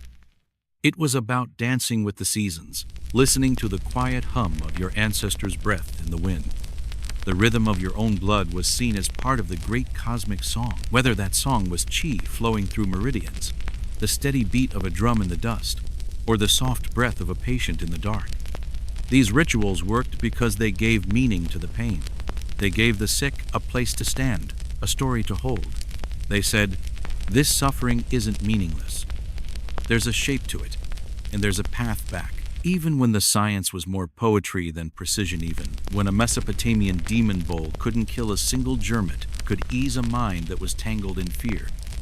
Even if a shaman's soul retrieval didn't mend bones, it could stitch up the ache in the spirit.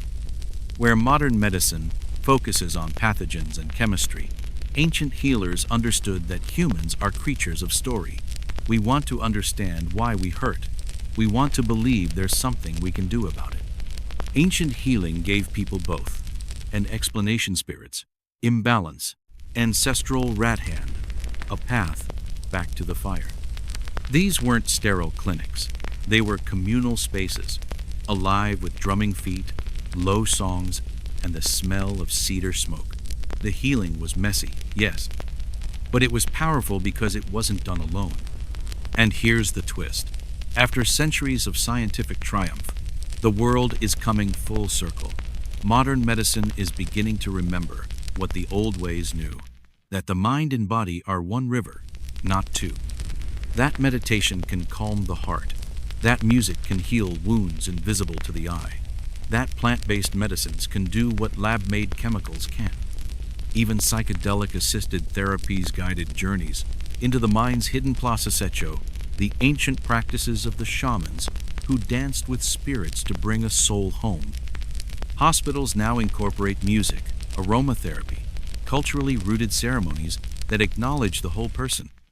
Science has proven what the ancestors always knew in their bones. Healing is not just a matter of chemistry, it's a matter of connection. So what do these ancient healing rituals teach us not just about herbs and chants, but about ourselves? That we're not machines to be fixed, we're ecosystems to be tended. That sometimes a whispered prayer or the steady beat of a drum can reach places that scalpels and syringes can't. And maybe, most of all, that healing isn't about erasing what's broken. It's about finding your place in the world again and remembering how to walk there with strength. The ancients knew that well, and in all their messiness and mystery, they remind us of something we still need to hear. Healing isn't just a medical process, it's a human one. One that begins in the quiet of your own breath and ends in the chorus of the world around you. Because before there were clinics and charts and chemical formulas, there were shellstony mollusk shells, pierced and threaded into necklaces that carried the memory of the sea. There were chant-soft songs that rose in the dark, weaving comfort from fear. There were fires that burned bright against the cold, and people who believed that to heal was to stand together, to let your heartbeat match the drum, and to remember that you're part of something bigger than your own bones. And if you can hold on to that, if you can stand in the center of that old, echoing truth, then you're already halfway home. Those tiny shells, strung together and worn close to the skin, weren't just for beauty, they were for meaning. Some of the oldest jewelry in human history has been unearthed from places like Blombos Cave in South Africatney beads, over 75 years old. They were smoothed and pierced by hands that understood that even in a world of hunger and fear, there was room for adornment. Each bead was a whisper of identity, a breath of culture, threaded together with care. In those days, survival was a daily battle every dawn, a fresh challenge. And yet, our ancestors still took the time to shape these small treasures. Why? Because these early ornaments were more than decoration. They were language. A necklace of bone or shell might say, "This is my place in the tribe. This is the story I carry." In the days before written words, these beads were sentences, wearable stories that said who you were, what you'd seen, and who you belonged to. Jewelry was culture made portable. A string of shells wasn't just pretty, it was a message carried across landscapes, proof of trade and exchange, of alliances and friendships stretching beyond the nearest fire. Even communities far from the sea treasured these coastal beads, hints of distant waves carried home like trophies. It was an early hint that even then, humans reached beyond the horizon, curious and hungry for connection. But it wasn't just about social signals. There was magic, too. Many anthropologists believe these early adornments were more than simple trinkets. They were talismans. Shells whispered of water's mystery, bones sang with the memory of ancestors, and teeth spoke of the strength of predators bested. A tooth around the neck was a declaration. I faced the beast. I survived. In a world that could kill you with a single cold night or a hungry shadow, that was no small boast. These first beads, these small declarations of self, marked a turning point in human thinking.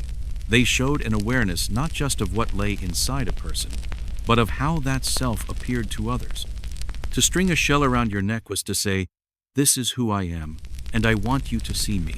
Identity and survival, wrapped together like strands of fiber. And as human societies evolved, so too did their adornments. In the Paleolithic world of ice and mammoth bones, jewelry became even more layered with meaning. It wasn't enough to wear these pieces in life, people began to take them into death as well. In the ancient grave sites of Sungir in Russia, dating back 30 years, a child no older than 10 was found, laid to rest in a tunic shimmering with over 40 ivory beads. Each one had been carved from mammoth Tuskegee, a testament to hours of labor and devotion.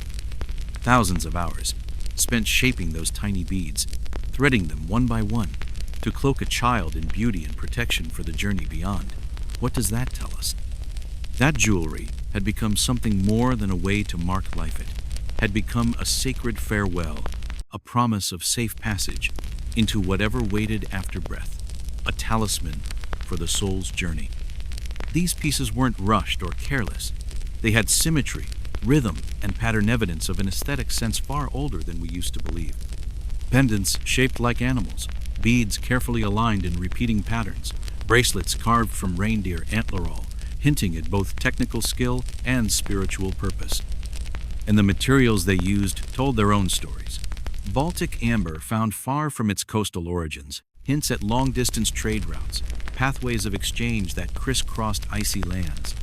Jet, a fossilized wood as dark as midnight, was prized for its deep, almost liquid shine millennia later. It would become the material of mourning jewelry. Red ochre, that blood-colored pigment, was used to stain beads and burial shrouds, maybe to speak of life, maybe to promise rebirth. Jewelry in the Ice Age wasn't just for show. It was a map of identity. It said who you were, where you belonged, and how much your people valued you. A grave rich with beads and adornments was a sign of honor, maybe, for a leader, a shaman, or simply someone deeply cherished. And perhaps, too, these pieces were tokens of love, of promises made and remembered. We may never know for sure. The Ice Age left no written records, only the silent testimony of beads and bones. But what remains is striking.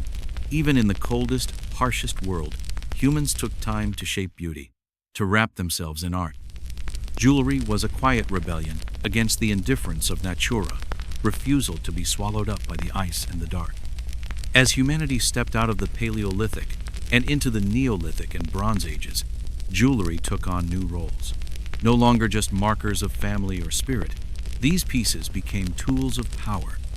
Amulets, pendants, and charms weren't just beautiful, they were shields, tiny pieces of magic meant to guard the wearer from the thousand small curses of life. In ancient Egypt, this magic took on breathtaking complexity. Scarabs, Ankh symbols, and the all-seeing eye of Herustes weren't just pretty baubles. They were worn like spiritual armor. The scarab, that little beetle so common in the desert sands, stood for rebirth and the endless cycle of the sun. To wear it was to say, "I will rise again." These amulets weren't reserved for the living. Pharaohs were laid in their tombs with gold amulets shaped like falcons, cobras, and scarab seech, a promise to the gods, a plea for safe passage into the afterlife. Children wore fish-shaped amulets, charms to guard them from drowning in the unpredictable Nile. Every piece of jewelry had a story, and every story was woven through with the divine. The materials themselves carried power. Gold wasn't just precious because it was rarate, was considered eternal, an earthly echo of the sun's light. To wear it was to borrow a fragment of the god's radiance. Lapis lazuli, that deep celestial blue, was imported from as far as Afghanistan to adorn the brow of queens. It wasn't just color, it was a shard of the night sky carried on the body. Across the ancient world, jewelry became a way of touching the divine.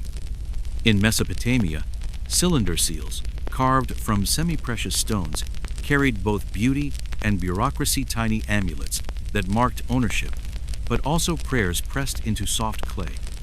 In Minoan Crete, delicate goldwork depicted bees and lilies, weaving nature's abundance into every curve. Jewelry was no longer just adornment. It was magic made tangible, a shield against misfortune, a song to the spirits, a bridge between the human and the divine. And in all of this, whether it was a child's tunic of beads buried in the Russian snow, or a pharaoh's golden scarab laid in a tomb's dark heart, there was the same pulse, the same ancient heartbeat that said, "We are here, we endure, and we remember." Because jewelry was never just about survival.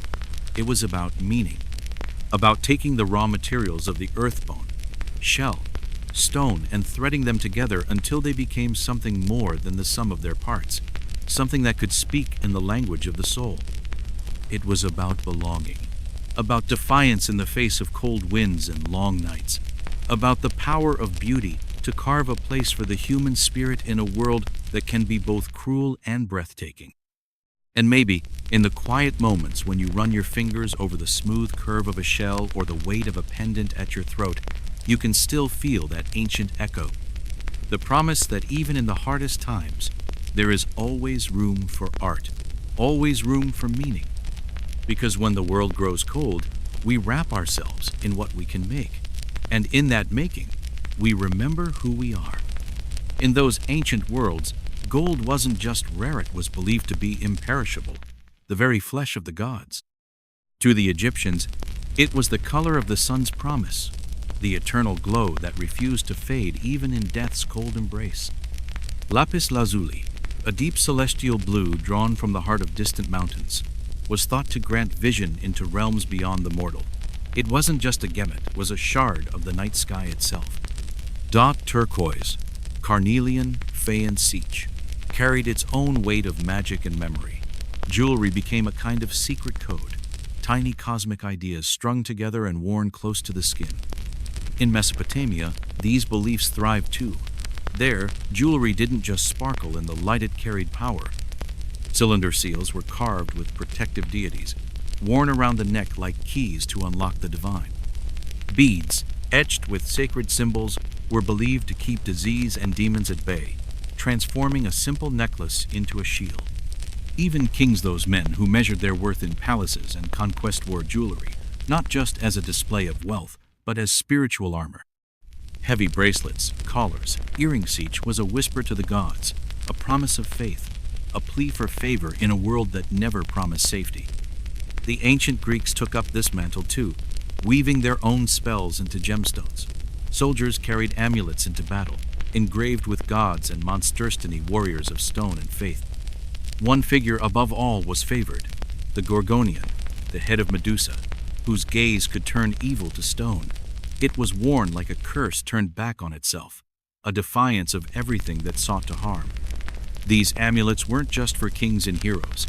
Common folk wore them to clay, copper, or iron if they couldn't afford gold, but the intention was the same: a daily handshake with the divine, a quiet promise that even in the swirl of chaos and the scrape of survival, the gods might be watching. In these worlds, jewelry wasn't a luxury. It was medicine. It was protection. It was a prayer you could wear on your wrist or slip around your neck, a talisman that turned fear into something you could carry and, maybe, conquer. As civilizations grew more layered, so did their jewelry. What had begun as a sacred whisper became a bellow of power. No longer just protective, these pieces now shouted of hierarchy and status. They said, "I am chosen, I am favored, and you are not." From Mesopotamian queens to Chinese emperors, jewelry became a political language spoken in gold and precious stones. In Sumer, one of the world's first great cities, the royal tombs of Queen Puabi gleam with this power. Buried around 2600 BCE, she was entombed in layers of gold and lapis lazuli, elaborate headdresses, necklaces strung with hundreds of beads, large gold earrings that framed her face like the sun itself. Even in death, her jewelry was a performance, a declaration that her authority didn't end with her final breath. It carried her spirit forward, draped in the shimmer of eternity. The Egyptians took this to even greater heights. Pharaohs wore broad collars heavy with turquoise, enamel, and gold. Each link and bead a story of divine kingship. Their crowns were inlaid with serpentscabras, poised to strike at any who dared challenge their sovereignty. Even the children of the elite wore amulets and rings, tiny shields of power they barely understood but wore all the same. Jewelry here wasn't just for festival days. It was diplomacy worn in plain sight, a statement of who held power and who didn't. In ancient China, the chosen material wasn't gold, it was jade. Smooth, cool, and luminous. Jade was more than beautiful. It was a symbol of virtue, purity, and moral strength. Confucian ideals linked jade's luster to the soul itself, resilient but not brash, serene but unyielding. Emperors were buried in jade suits sewn together with gold thread, a final armor against decay, a prayer for immortality. Across the Mediterranean, the Mycenaeans, Greeks, and later the Romans carried on this tradition of adornment as power.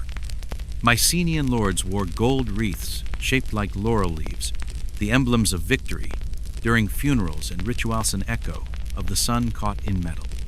Roman senators flaunted signet rings engraved with their family crests, each a key to power and a badge of status. Jewelry was never just decoration. It was a currency of loyalty and favor, A necklace could seal a marriage or a political alliance. It could mark you as a friender, as someone to be watched. In the shifting tides of courtly intrigue, a single bracelet could tip the scales of power. By the time writing emerged, jewelry was already more than an art. It was infrastructure.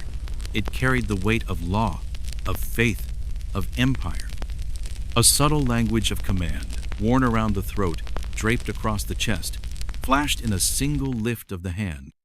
Behind every shimmering crown or signet ring was a craftsman with smoke-stung eyes and calloused fingers. Ancient jewelers worked in flickering light, bending fire and metal to their will. They were more than artisans, they were magicians, turning raw ore into something that could outlast bone and breath. As societies grew complex, so did the techniques of adornment. Jewelry was no longer just beads or simple hammered metal. It became a craft of breathtaking skill. Intricate filigree, granulation tiny balls of gold that seemed to defy gravity. These were the signatures of the master's hand. Enameling added color that would never fade.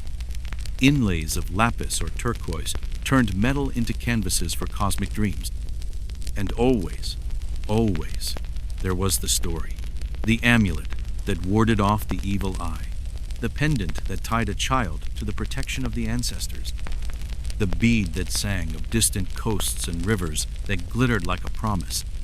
Because jewelry was never just about the person who wore it. It was about the hands that shaped it, the world that breathed life into it. It was the link between the human and the divine, proof that even in a world of iron and conquest, there was still room for beauty, still room for a whisper of faith. And maybe, if you hold one of those ancient pieces today, if you feel the smooth curve of jade or the weight of a golden bead, you'll feel that echo, the quiet, fierce heartbeat of the ancestors who took the time to make something beautiful, even when the world was cold and dark, who believed that in the act of making, there was something eternal, something that could outlast even the grave, because that's what jewelry has always been, a promise, a defiance of the end, a soft, glinting reminder that no matter how fragile the body, the spirit can still shine. And so you stand here, centuries later, still wrapping yourself in metal and stone, in color and light. You do it not just to catch the eye, but to catch the soul. Because deep down, you're part of the same story, the same old song that says, I am here, I endure, I remember. And that is a beauty that no empire and no time can ever tarnish. In the Bronze Age, the art of jewelry making didn't just emerge, it exploded like a forge fire, casting new light on human ingenuity. Metal was no longer just hammered into simple forms.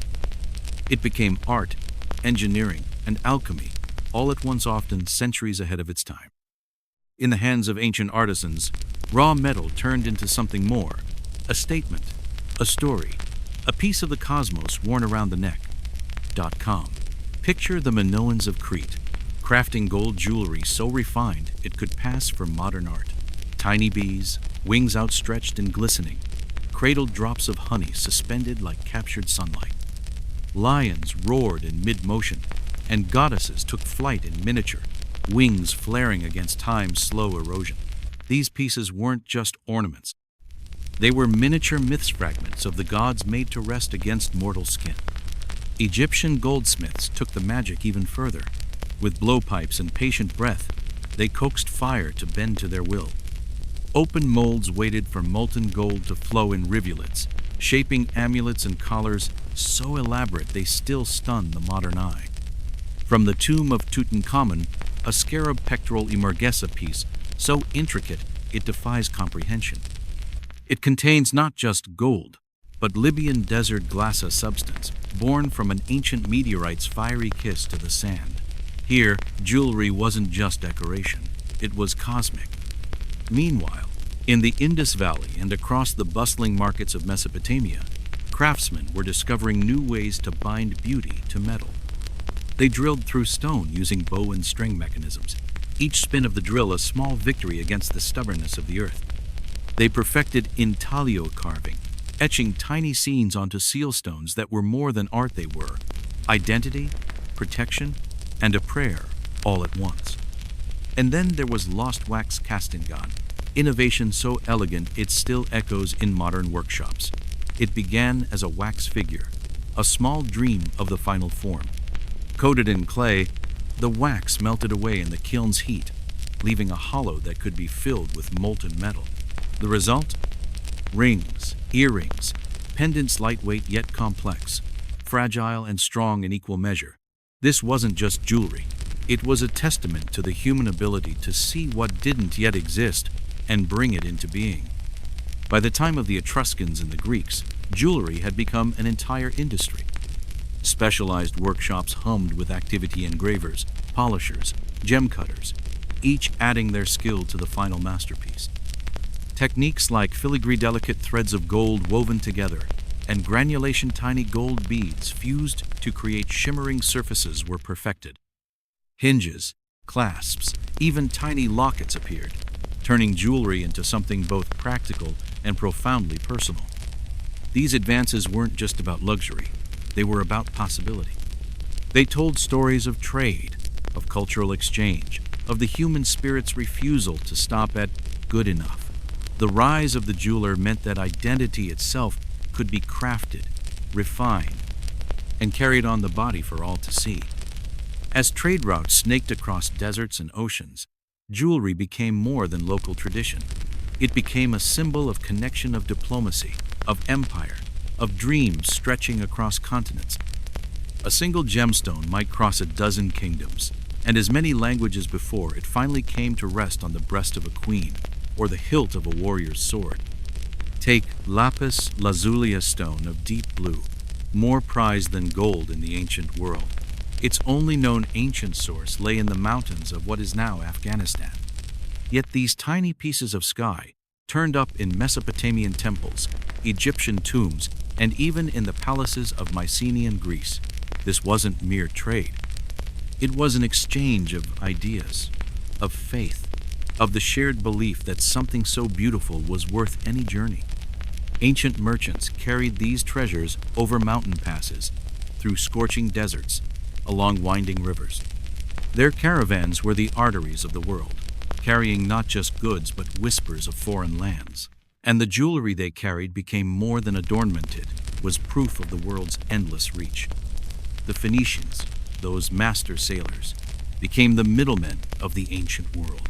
Their ships cut through the waves from the Levant to North Africa and up into the Mediterranean.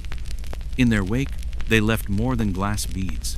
They left echoes of Egyptian lotus motifs in Iberia, Assyrian designs tucked into Greek workshops. The Silk Road brought pearls from the Persian Gulf, rubies from India, jade from China. Sometimes these treasures ended up in Roman markets, a single bead, telling the story of continents. Jewelry didn't just cross borders, it bound them together. A Chinese jade hairpin in a Central Asian grave might speak of a marriage alliance.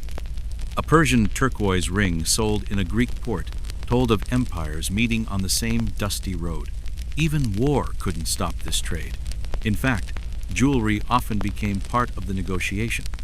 Tribute and bribery blurred into one. Emperors sealed treaties with gold chains and jewel-studded belts. Invading armies were placated with gem-studded diadems and gold bangles, heavy enough to buy a king's mercy. Among the common folk, jewelry was more than status, it was survival. In many cultures, jewelry was a form of portable wealth, a nest egg you could wear. A bride's dowry often included rings and bracelets of coin, both adornment and insurance policy. If disaster struck, war, famine, a sudden flight in the night, she could trade those pieces for safety, for passage, for the future. Imagine a young bride in a bustling market, her bangles clinking softly as she walks. They're not just pretty, they're a promise. A promise that even if the world turns cruel, she will have something to bargain with. Even if the hearth goes cold, the gold will not. Jewelry was never just about beauty. It was about power. It was about love. It was about a grandmother pressing a necklace into a child's hand with the quiet words, "This was mine. Now it's yours." It was about a warrior threading a lion's tooth onto a leather cord, a whispered prayer for courage in the clash of steel. It was about the tiny beads found in the burial of a child, each one carved with care, a testament that even in the coldest times, someone took the time to say, "You mattered." And so jewelry, whether a simple string of shells or a golden diadem, became the most human of inventions, a way to hold the memory of the earth's treasures close to the pulse of the living, a way to tell the world who you were, and to carry that story with you wherever you roam. Because in the end, jewelry is not just metal or stone, it's hope, hammered and polished. It's love, strung bead by bead. It's the spark of human defiance, the refusal to fade, the quiet chant that says, "I was here, I still am."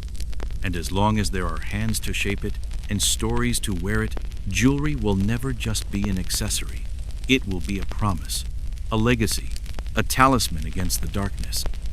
And that, more than gold, is what has always made it precious. In those ancient worlds, jewelry wasn't just a final flourish, it was a lifeline. For a woman facing famine or needing a path away from danger, a necklace could be more than a pretty sparkle. It was survival. She could sell it to buy bread, to pay a debt that loomed like a winter shadow, or to fund the steps of a journey into the unknown. In this way, jewelry became humanity's first global brand, instantly recognizable across borders, endlessly adaptable to local tastes, and always carrying that same ancient promise: this is precious. I am connected to the forces that made it so. Hido, from the caravans that braved desert winds to the caravels that sliced the salt spray of the sea, jewelry traveled with us.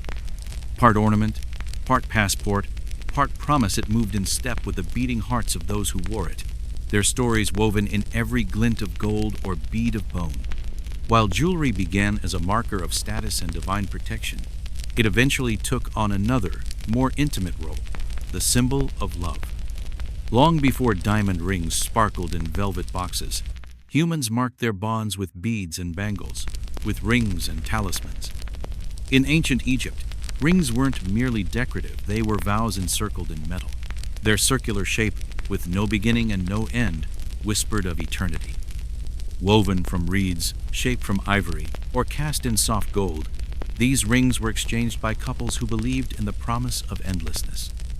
The Egyptians believed the third finger of the left hand was connected by a vein that ran straight to the heart, the vena amoris, as it would be known in later centuries. To wear a ring, there was to bind your soul to another, to say, "Here is my heart, worn where the gods can see." The Romans, too, embraced this language of rings.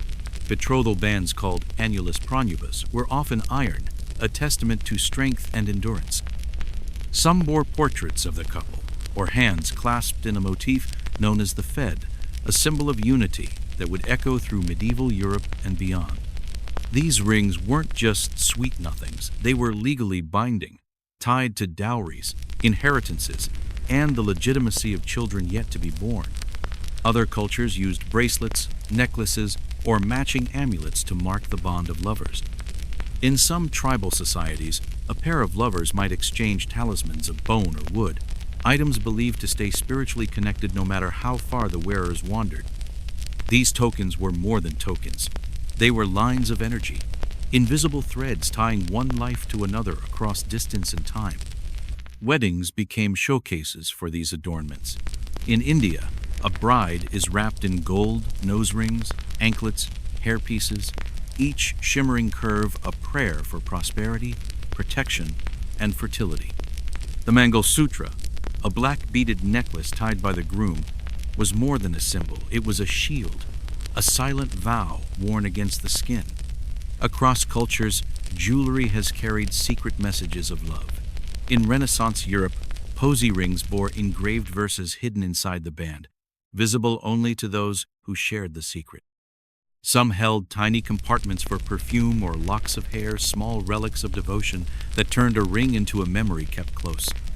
In this way, jewelry became an archive of love, a relic of trust, a keepsake of intimacy, a testament that no matter how much the world shifted, the bond remained.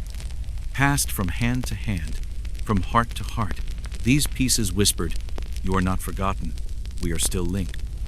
But jewelry's magic didn't end with the bonds of lovers. It reached out to touch the divine.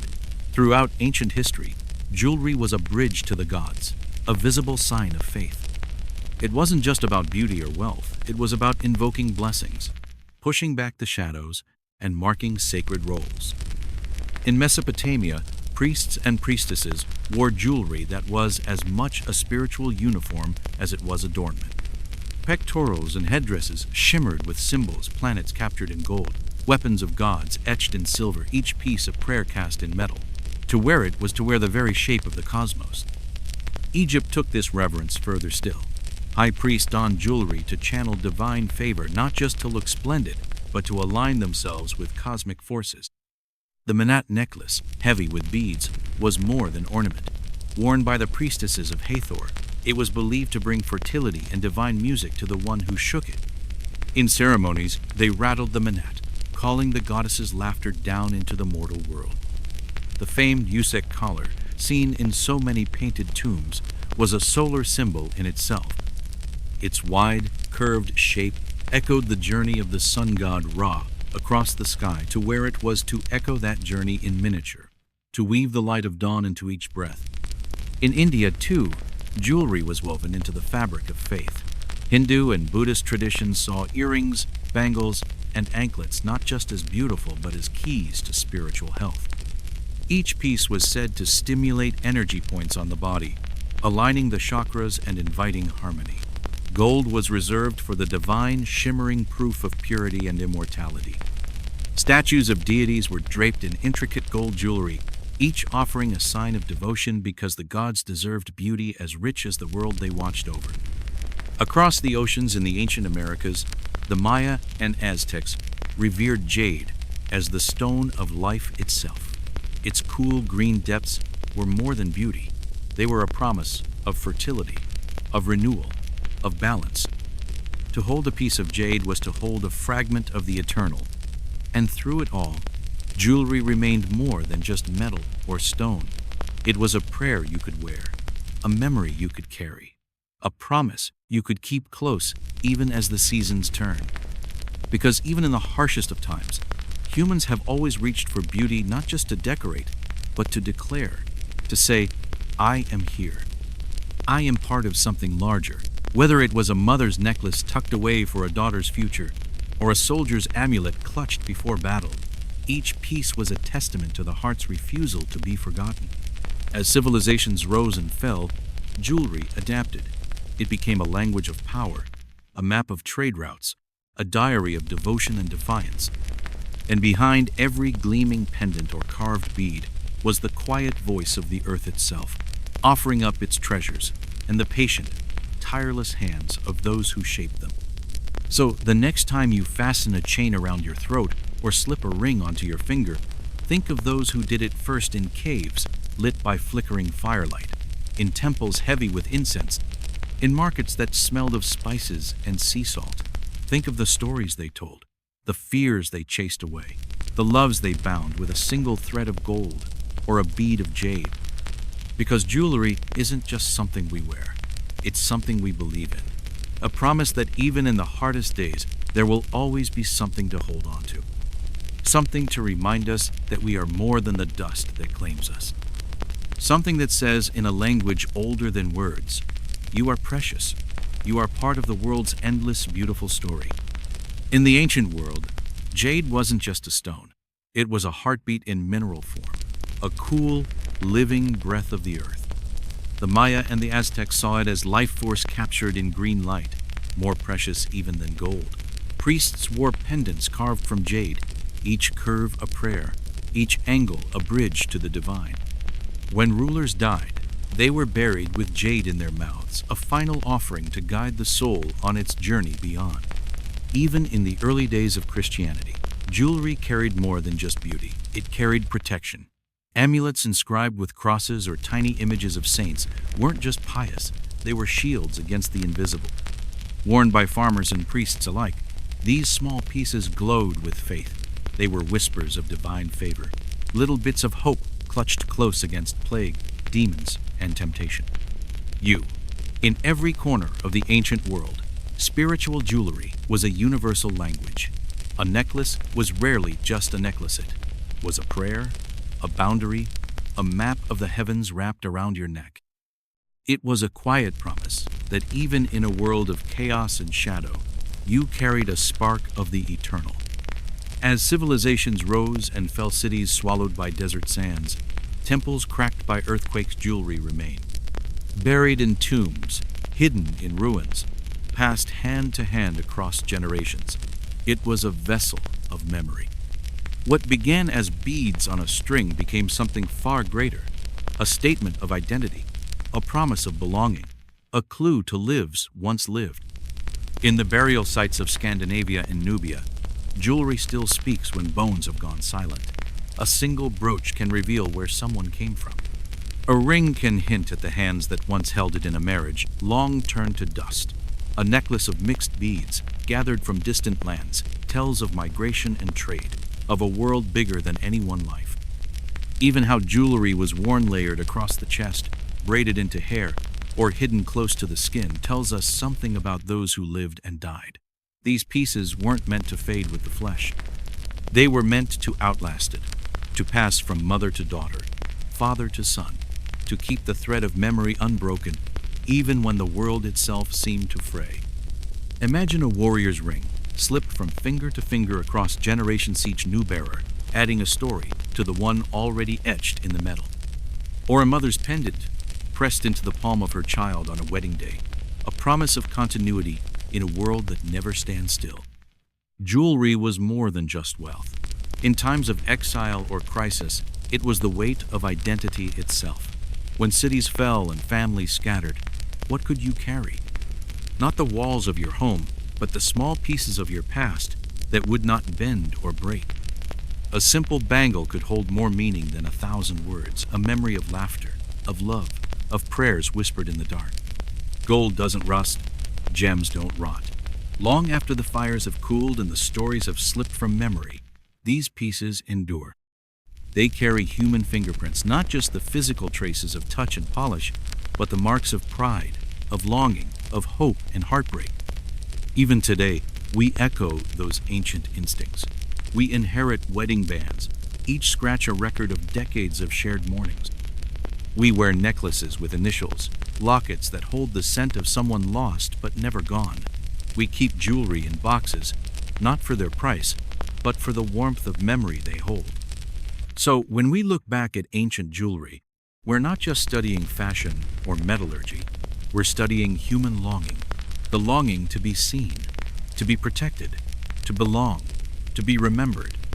Wrapped in gold, strung in shell, cast in bronze, the story of jewelry is the story of us, as durable as it is delicate, as personal as it is eternal.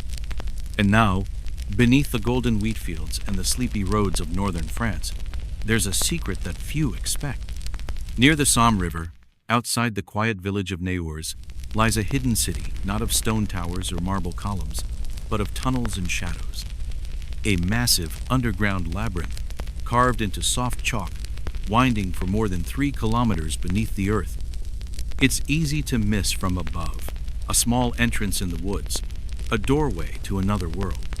But step inside, and the air grows cool, the light turns to memory, and you realize you've entered a ghost city. The tunnels widen into rooms, twist into passageways, open onto hidden chambers that once held kitchens, stables, even a chapel. Long corridors lead to dead ends, perhaps for storage, or for something more secret. It's less like a cave, and more like the bones of a city buried alive. What's most haunting isn't just the scale, it's the silence of its birth. No record tells us who carved these chambers or when. Historians guess it began in the Middle Ages, somewhere between the 9th and 13th centuries. But why? Was it a monastic retreat, a secret refuge from Viking raiders, or something else entirely? One theory says it was a haven dug by monks and villagers, a refuge in times of invasion, the chalk so soft that a pickaxe could carve a room in days. Clever ventilation systems meant fires could be lit without choking those hidden below. From the outside, it was invisible. From within, it was a world of safety carved from fear.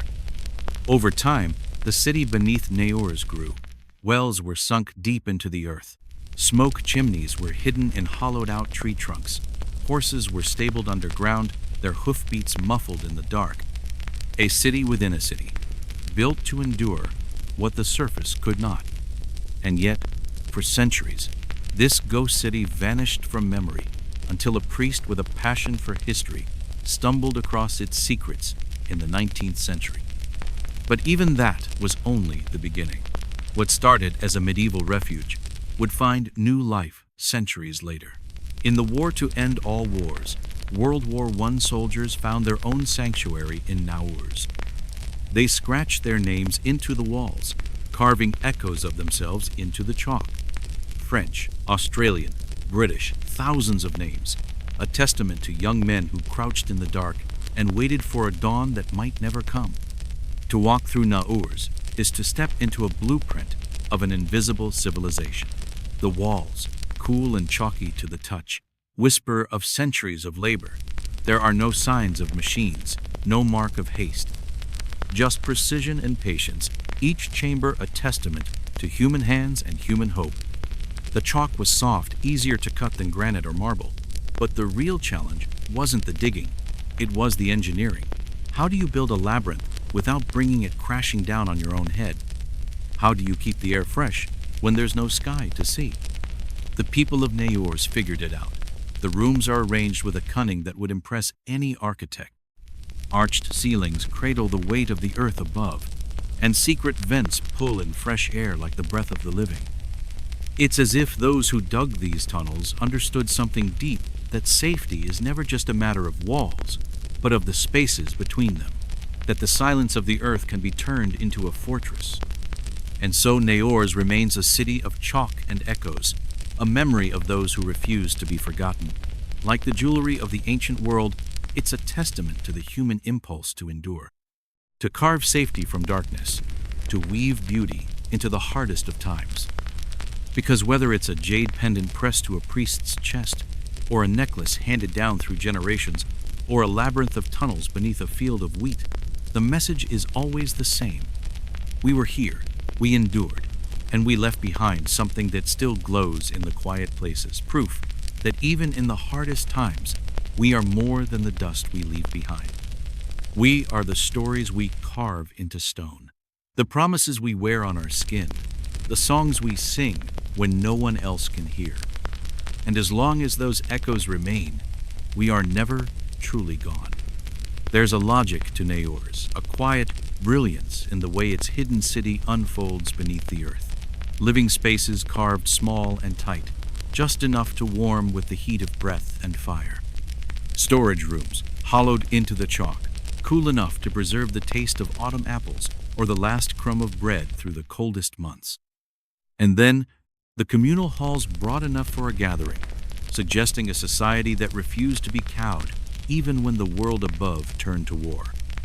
Entire sections of the labyrinth were set aside for animals.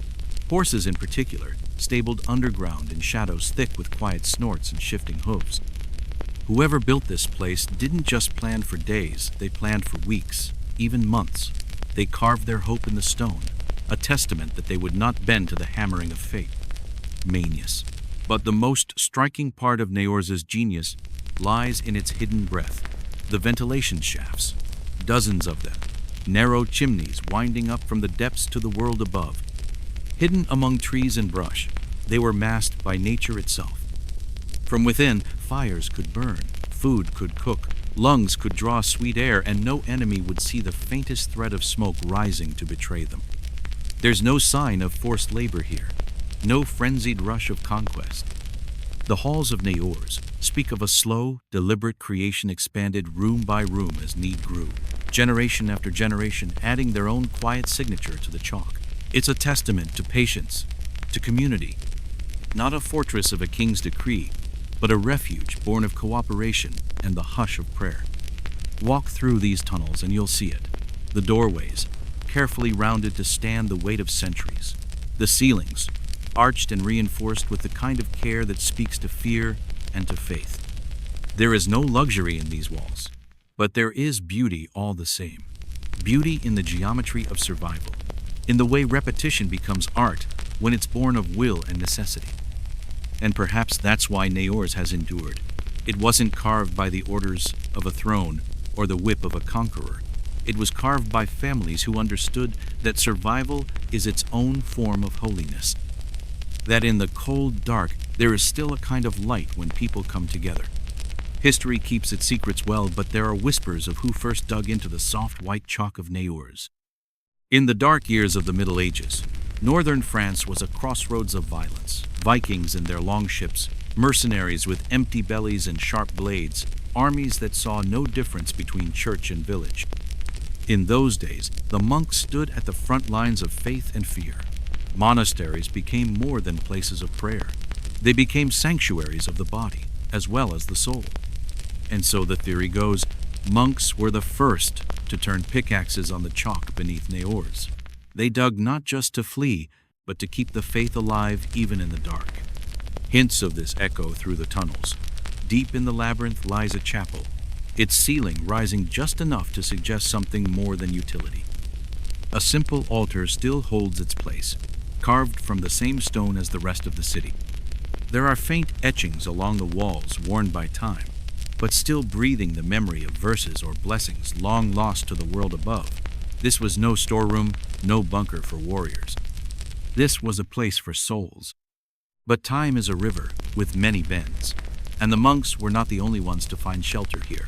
As centuries turned and wars swept through the green fields of Picardy, Neyours became a sanctuary for everyone. Local villagers and peasants learned the paths of the labyrinth, their feet echoing in the same halls that once held psalms. Oral tradition speaks of entire families vanishing into the earth when danger came, of parents pressing children's heads low against their shoulders as they crept down the winding stairs, of food rationed and quiet laughter when the fear allowed it.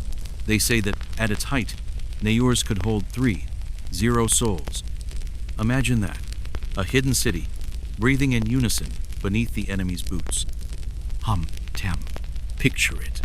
The dark corridors filled with the scent of smoke and damp earth, the soft clink of iron pots, the hush of prayers whispered against the walls, a child's cry quickly soothed, a mother's lullaby, as old as memory, echoing off stone. Outside, mercenaries looted and armies burned. But here, in the quiet belly of the world, there was dignity. A place to wait, to hope, to outlast the storm. Neyours wasn't just a cave. It was a community. The layout itself speaks of organization, of rules and respect. Who took the best rooms? Who tended the precious animals? Who kept watch by the hidden chimneys? The details are gone, but the blueprint of order remains. In the carved geometry of these halls, you can almost see the outlines of an underground council's silent decisions made by flickering lamplight. For some, this was survival. For others, it was a way to keep the light of civilization alive. Even in the dark, they found ways to laugh, to sing, to carve tiny marks of themselves into the chalk small names, simple prayers, the kind of graffiti that says, "I was here, I was alive." And as the centuries turned, the story of Neyours shifted once more. The wars of old gave way to new ones deadlier, more far-reaching. When the guns of the First World War thundered across France, soldiers from every corner of the world found themselves in the green fields of Picardy. And once again, Neyours opened her hidden heart. They came from France, from Britain, from Australia, and New Zealand. Young men with eyes too old for their years. In Neyours, they found a refuge, a place to rest away from the front lines, to etch their names into chalk instead of into the history books of war. Even today, you can see them. Thousands of names scratched into the soft walls, a roll call of the living and the lost. They wrote their hometowns and regiments, their dreams and jokes, a litany of boys who wanted to be remembered. The labyrinth that once held the whispers of monks now cradled the voices of soldiers. There is a hush in Neyours that no bomb could break, a silence that carries the breath of all those who sheltered here, monks, mothers, warriors, wanderers. You can feel it in the way the air tastes like memory, in the way your footsteps seem to echo back not just your own heartbeat, but the heartbeats of thousands. What began as a refuge became a legacy, and what remains is more than just a labyrinth of tunnels. It's a testament to the oldest impulse in the human soul, the desire to endure, to find a way to live, even when the world above is lost to ruin. Because survival is more than just the absence of death. It's the quiet defiance of fear. It's the refusal to vanish without leaving a mark. And in the walls of Naurs, that defiance still breathes. The city beneath the fields is a monument to that stubborn hope, the same hope that carved beads from shells in the Ice Age, that shaped gold into amulets in the temples of Egypt, that turned rings into promises and bracelets into maps of love. It's the same hope that threads through every piece of ancient jewelry we still wear today. So whether it's a pendant worn on a battlefield, a wedding ring passed down through generations, or a labyrinth carved into the chalk of Picardy, the message is the same. We are more than flesh. We are memory.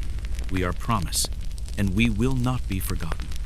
Naurs was a city carved from Necessitia Parallel Society, hidden in the quiet chalk. Its walls never meant to shine with gold, but to cradle human breath.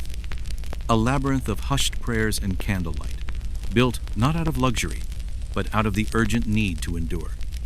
In those secret halls, lives unfolded like whispered stories, monks in quiet contemplation, peasants and children taking shelter from the world above that never stopped burning. And so Naurs endured, century after century, in absolute silence. It became the hidden spine of the land, a place where life could wait out the storms of history. For centuries, it was more than just a refuge. It was an entire world beneath the fields, a self-reliant ecosystem of survival. Above, the wars raged and the kings changed. Below, the people of Naurs simply breathed and waited. But as the world turned slowly, relentlessly, Naurs itself began to slip from memory. In the 18th century, as northern France saw a fragile peace, the need for an underground refuge diminished. The fields above turned golden with wheat. The villages rose again, permanent roots striking into the soil. Generations passed, and the tales of Naurs thinned like mist at dawn. Families who had once taught their children the secret paths no longer spoke of them, and so the city beneath was forgotten, not devoured by earth, but by the slow erosion of memory. No records of its use during the Napoleonic Wars. No mention in the crackling pamphlets of the French Revolution. The 19th century rolled by with barely a breath about the tunnels. Naurs became a story for children, a cautionary tale of hidden rooms and ghostly monks, nothing more than folklore whispered on winter nights. Until one day, in the 1880s, curiosity cracked the silence. A Catholic priest named Father Ernest Danicourt was no conqueror, no warrior, but he had the gift that outlasts empires: wonder. Danicourt heard the whisper stories of a shepherd boy who claimed to hear a hollow echo beneath his feet as he walked the fields. Most laughed it off, called the boy mad or fanciful. But Father Danicourt was not so quick to dismiss. He began to look with new eyes. He found a shallow depression in the Landa place where the earth dipped as if it remembered the weight of centuries. Clearing away the brambles, the priest's hands trembling with the thrill of discovery, he found a narrow entrance, just wide enough for a man to slip inside and leave the sun behind. Lantern in hand, he descended. The air grew cool and heavy, the flicker of flame catching on pale walls that seemed to breathe in the dark. Room after room, hallway after hallway, each turn of the labyrinth revealed more.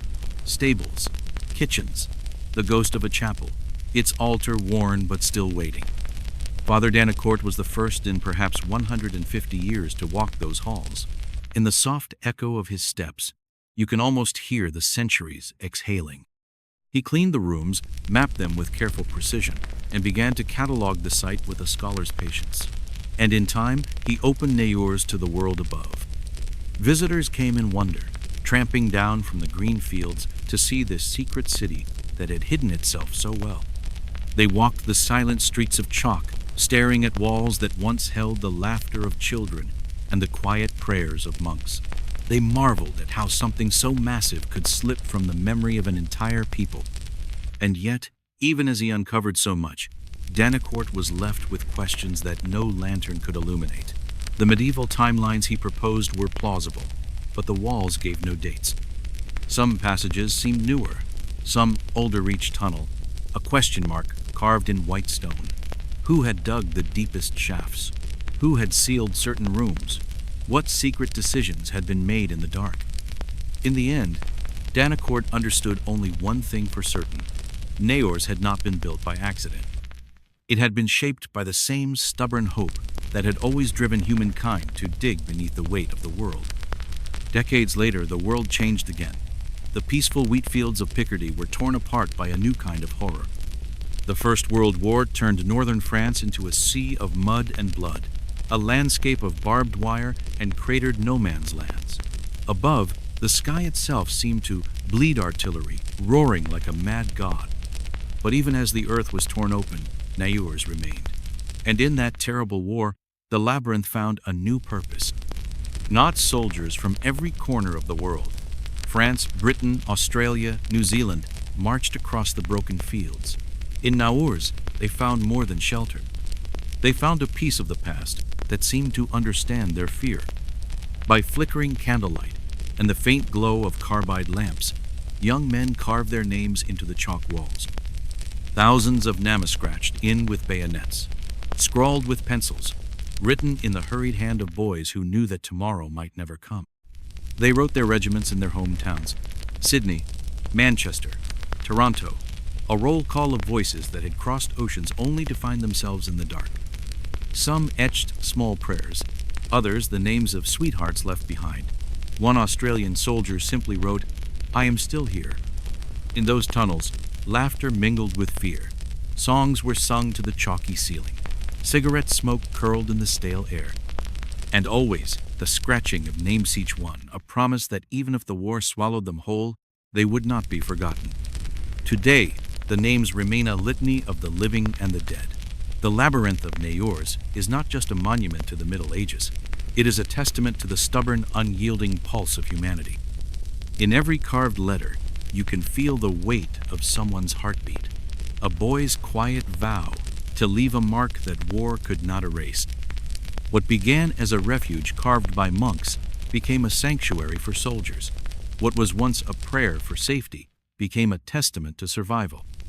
And in the walls of Naurs, you can see the shape of hope, its hope, that can be carved from the softest stone and still stand against the darkest night.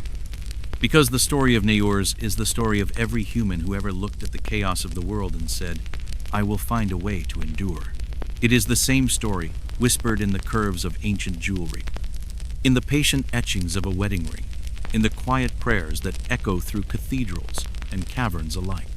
We dig our sanctuaries in the earth and in our hearts. We shape them from memory, from need, from the fierce refusal to fade. And even when the world forgets, there is always something that remains, some hidden place where the breath of those who came before still lingers. Naurs endures because it was born not of conquest, but of community, not of luxury, but of necessity. It is a city without kings or crowns, built instead by hands that knew the weight of fear and the quiet promise of hope. And that is why it still stands on echo of the past, a monument to all those who refuse to be lost. In the shadowed halls of Naurs, where centuries of silence held sway, the 20th century's bloodiest war found a new refuge. The labyrinth that had once sheltered monks and villagers now became a secret sanctuary, once again this time, for soldiers who had come from the farthest edges of the empire to fight on foreign soil. Righted French, British, Australian, and Canadian troops, young men with dirt under their nails and exhaustion in their bones, passed through the region as part of the Somme offensive. One of the deadliest campaigns of the entire war, it turned the rolling fields of Picardy into a graveyard of dreams. But in Naurs, for a brief moment, they found something else. A hush away from the thunder, a breath of cool air when the world above roared like a beast. Some came to Naurs for shelter. Others came for curiosity, their minds aching for anything but the endless trenches and mud. They found a world beneath the earth, ancient corridors, winding like memory walls that had once echoed with monastic chants and now caught the whispered curses of boys too young to know how to stop shaking. But they didn't just visit. They left their mark more than two. 0 inscriptions carved into the soft chalk walls. each letter a testament to the refusal to be forgotten. Names, ranks, battalions, hometowns, a human time capsule scratched out in the same careful hand they used to clean their rifles. Some were elaborate, marked with military insignia, a proud kangaroo here, a British crown there. Others were heartbreakingly simple. Tom, 1916. J. Carter, 14th Battalion. Names that might have been lost to the mud and blood of the Somme. But here, in the white stone, they endure. Many of these soldiers were Australian, men of the Australian Imperial Force, far from the sun-baked plains of home, the red dust replaced by cold chalk and the weight of European winter. Historians believe some were brought to Naurs during short rest periods, others during reconnaissance patrols. Maybe the winding tunnels reminded them of cave systems back home, the Jenolan Caves of New South Wales, where the earth swallowed sound and light just as it did here. Or maybe it was just the wonder of stepping out of trench hell and into an ancient city that had once defied time itself. Nort. Some of the names were carved just days before the Battle of the Somme began, in July 1916, a slaughter that would swallow thousands in a single sunrise. Many of those boys never made it back to Australia, or to England, or to Canada, but their writing did. Their presence still lingers in these quiet corridors, not as ghosts, but as echoes. In recent years, researchers and historians have traced these inscriptions, piecing together family trees that stretch across oceans and generations. Descendants, grandsons, and great-nieces have walked the same tunnels, fingertips tracing the same letters their ancestors etched in a moment of defiance. In Naurs, the past is not a story in a book. It is a living breath, caught in the chalk. Today, Naurs has become a living memorial, not through parades or statues, but through these human scratchings. In the cold stillness, their words still whisper, "I was here. I mattered. Don't forget me." That's what makes Naurs so haunting. Not just the scale of the labyrinth, though, that alone is enough to steal your breath, but the sheer weight of memory in every inch of wall. These aren't random scrawls or mindless graffiti. They are deliberate, careful, intensely human. A name carved in stone is a voice refusing to vanish, a last line of defense against the oblivion of death. Over 2,000 inscriptions have been catalogued so far, most bearing the same details: names, ranks, battalion numbers, and dates. Some are precise, like a military ledger. Pinch Kelly, 3rd Battalion AIF, March 1916.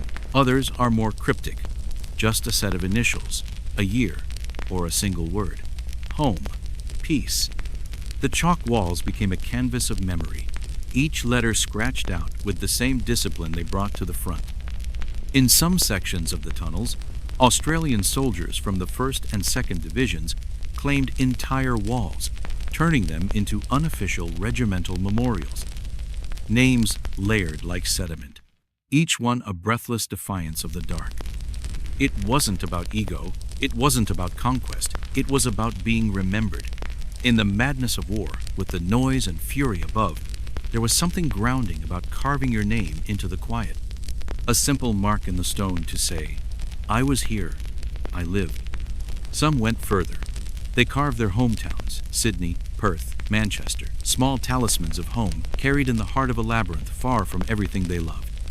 They scratched crosses and military insignia, small icons of faith and duty. A few even etched messages. "Goodbye, France," one wrote in a moment of clarity and fear.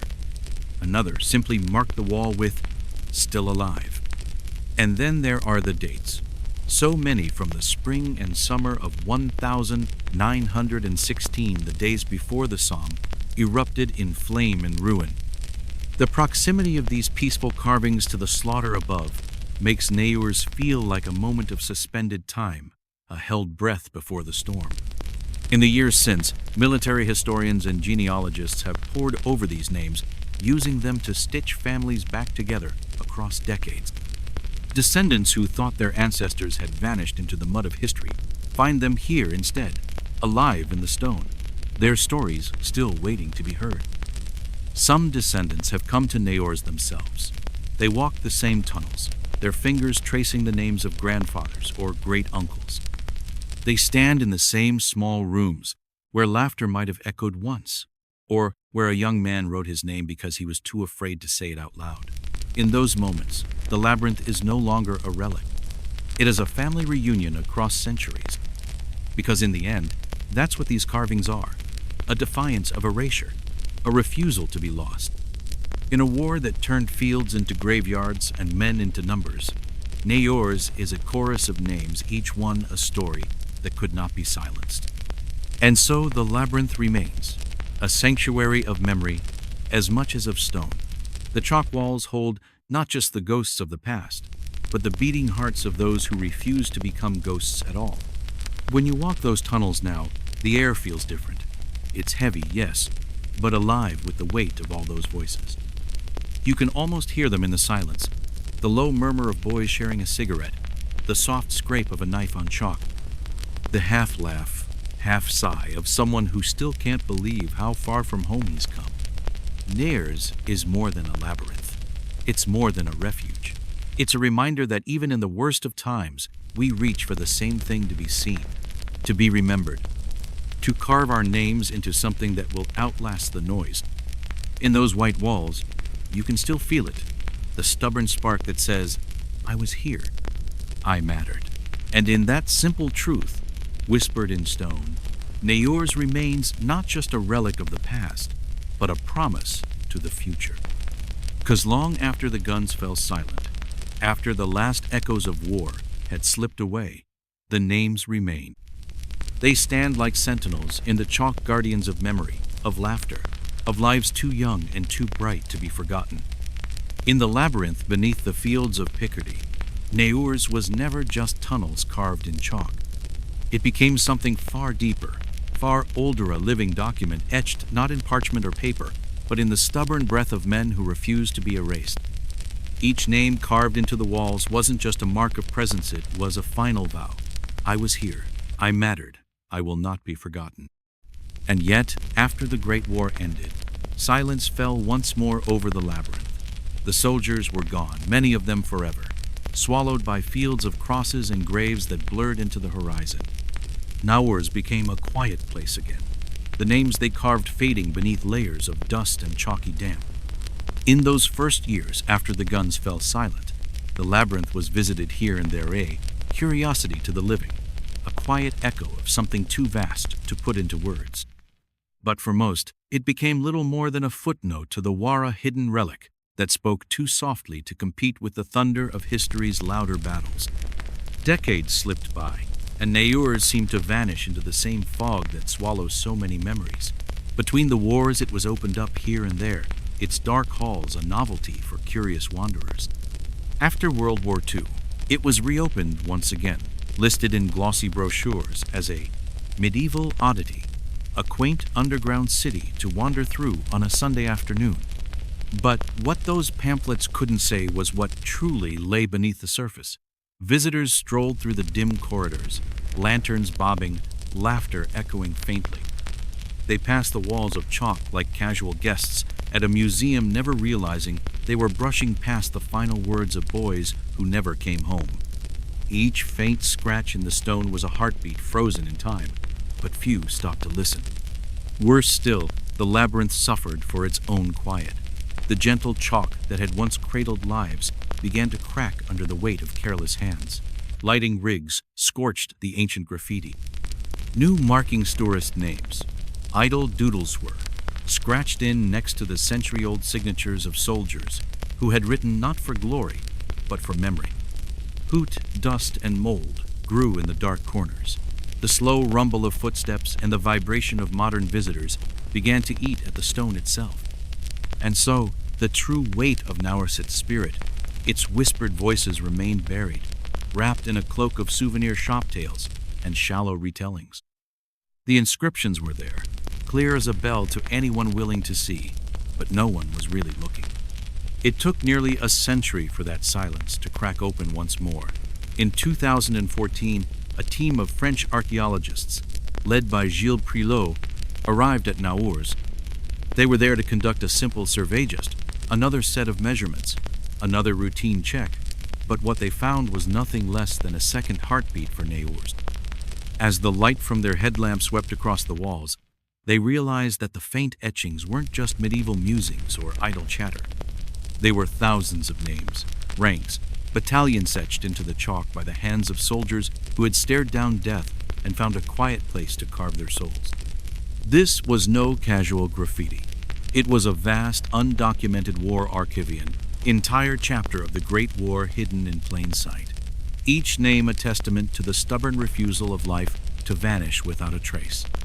In that moment, Prelo understood what Naors truly was. Not just a medieval refuge, but a spiritual annex to the war itself. A sacred vault of voices that had been waiting silent but patient for someone to finally hear them again. Word of the discovery spread like a heartbeat finally freed. Conservation efforts began almost immediately. Teams of historians and volunteers came to work in the tunnels, gently brushing away decades of soot and silence. They cataloged every name, every mark, building a map of memory that stretched across the empire from Australian sheep farms to English steel towns, from Canadian forests to the hot red plains of the outback.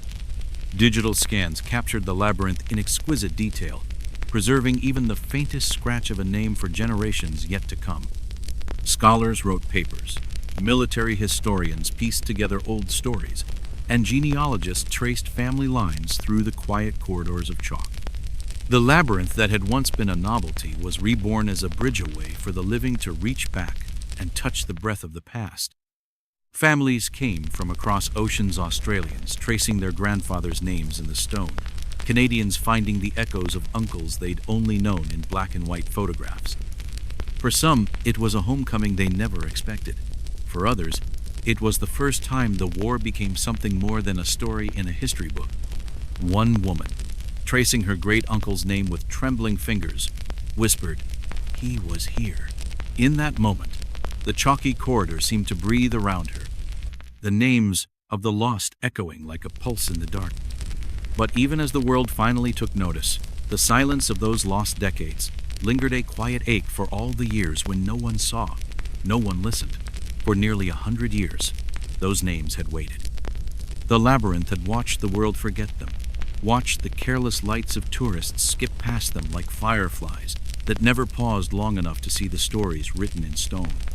And yet, in that waiting, there was a lesson that Naors had always carried, a lesson older than the trenches, older than the monks who carved the first altars in the chalk. The lesson is this: memory is patient. Memory endures. Nord, the names in Naors are not just echoes of war. They are proof that even in the worst of times, humans reach for the same thing. We reach to be seen, to be remembered. We carve our names into walls, into rings, into the softest part of the earth itself. We do it not out of vanity, but out of hope. Because to be remembered is to know that even when the body is dust, the spirit remains. In Naors, every curve of the tunnel, every scratch in the chalk, every breath of cool air in the dark says the same thing. We were here. We live. And even now, in the quiet, we are not gone. Naors. And so Naors stands today, more than just an archaeological site. It is a living document, a testament carved by hands that no longer hold rifles or pens. It is a library of memory, written in the language of chalk and silence. Above the ground, the fields have grown quiet again. The Somme flows slowly, its banks green with life. But below, the labyrinth of Naors still holds the echo of voices, soldiers and monks, mothers and children, all the quiet generations who found refuge in its cool breath. They are there still in the white walls and the worn thresholds, in the names that refuse to fade, even after a century of darkness. In the hush that wraps around you when you step inside and the world narrows to the soft beat of your heart. In that hush, you can almost hear it, the laughter of boys who didn't know what waited for them beyond the wire, the prayers of monks who believed that faith could be carved into stone, the small, stubborn promise that no one who carved their name here will ever be truly lost. Naors is not just a place, It is a memory given form, a quiet rebellion against the forgetting. And long after the last visitor has left and the last lamp has flickered out, it will still be there, a city of chalk, a city of names, a city of echoes that refuse to be silenced. In the quiet labyrinth of Naurs, history was not written with ink. It was whispered in chalk, carved into walls by hands that had felt the weight of the world. These were not monuments raised by empires or declarations of kings. They were the final marks of men who wanted to be remembered. They were a message to the future, scrawled in a language older than war, presence. And yet, as the years slipped away, that message was nearly lost, not because it was hidden, but because no one bothered to look. After the end of the Great War, the labyrinth fell silent again. The soldiers had vanished, many forever. Their laughter and curses and fears no longer echoed through the tunnels, replaced by the still breath of chalk and the dust of memory. Oh, the names they left behind began to fade beneath layers of soot and moisture. The once vibrant etchings dulled in the damp dark, becoming ghostly echoes of lives lived too quickly. Naurs returned to a kind of sleep. It was no longer a shelter, nor a refuge, nor a place of final thoughts. It became a curiosity, visited now and then by wanderers who saw only the cool stone and not the beating hearts that had shaped it. In the decades that followed, peace itself began to bury Naurs, just as surely as the wars once had. The labyrinth became a backdrop for quaint tourism. In the interwar years and after the Second World War, visitors wandered the narrow corridors with a sense of detached wonder. Brochures spoke of medieval tunnels and ancient secrets, but they did not speak of the names written there, the final confessions of men who had stared down the end of the world and marked it in chalk. Some of those visitors brushed past the carvings, never seeing them at all. Others saw only scribble sand idle flourish in a place that felt too old to still be alive. And all the while, the labyrinth itself suffered. New lights were bolted into the walls, burning too hot for the delicate chalk. Careless hands added fresh scratches beside the century-old graffiti, not in malice, but in thoughtless imitation. Footsteps beat a dull rhythm into the ground, and the weight of tourist eyes eroded what no bombshell ever could. The site was alive, but no one was listening. It was a story untold, a prayer unanswered. And so the names slept on, beneath the feet of those who had forgotten how to read them. The labyrinth waited silent, patient, because that is what Naurs was built for, endurance.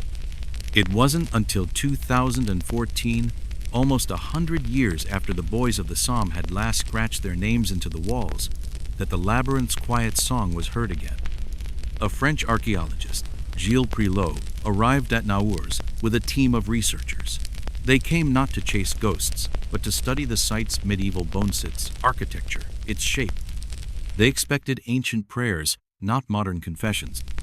But as their light swept across the walls, they saw it. Not a handful of careless scratches, but thousands of names. A record of a war written not in history books, but in the fragile skin of chalk. Names, ranks, regiments, dates, each one carved by a hand that had known how to hold a rifle and, for one quiet moment, a piece of chalk. Prilot and his team realized that Naurs was not merely a medieval curiosity. It was a time capsule, an accidental archive of the Great War. The soft white walls were a ledger of final hopes boys from Sydney and Perth, from Manchester and Toronto, who had stood here in the dark and left something of themselves behind. Over 0 names were eventually catalogued.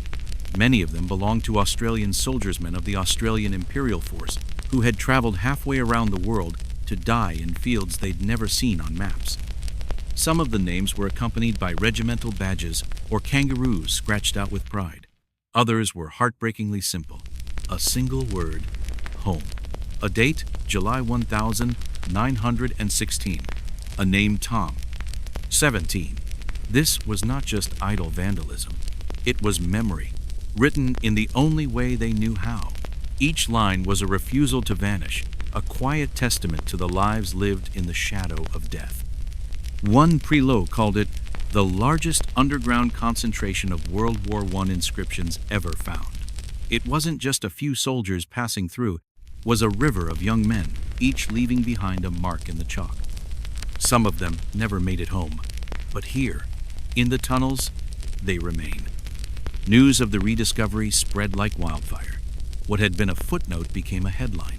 Researchers from across the world came to Naurs, combing the names, cross-referencing them with military records. Families in Australia, the UK, and Canada received calls they never expected. Did you know your grandfather passed through Naurs? Did you know his name is still there, scratched into the chalk, waiting for you? Hooch. For some, it was a revelation.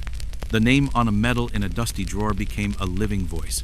The story in a faded letter became something you could touch with your fingertips. For others, it was a gentle ache proof that even if their ancestor never came back, a piece of him had refused to leave. ATA. And so Naurs became not just a site of history, but a bridge. Descendants traveled across oceans to stand in the chalky dark, to trace the letters their ancestors had left. In the silence, they heard laughter or the echo of boots on soft stone. They felt the breath of lives too often reduced to numbers. Conservation efforts accelerated. The labyrinth was scanned with 3D imaging, each inscription captured in perfect detail to preserve it against the slow creep of time. Lighting was changed, softened, to protect the fragile chalk. Interpretive displays were rewritten, no longer telling the story of just medieval monks, but of boys who wrote their names in a war that tried to erase them. Some sections of the labyrinth were closed off, the names sealed behind glass or quiet barriers, not to lock them away, but to keep them safe. Because what lay in Naurs was no longer a curiosity, it was a sacred record, a final breath of men who knew they might never see the sky again. In the end, Naurs was exactly what those boys had made it, a message in the dark, not a monument of glory, but a living whisper. We were here, it says. We mattered, and in that simple defiance, it became something more powerful than any polished memorial. Today, Naurs stands as a testament to the quiet strength of memory. It is no longer just a marvel of medieval engineering, nor a relic of a forgotten war.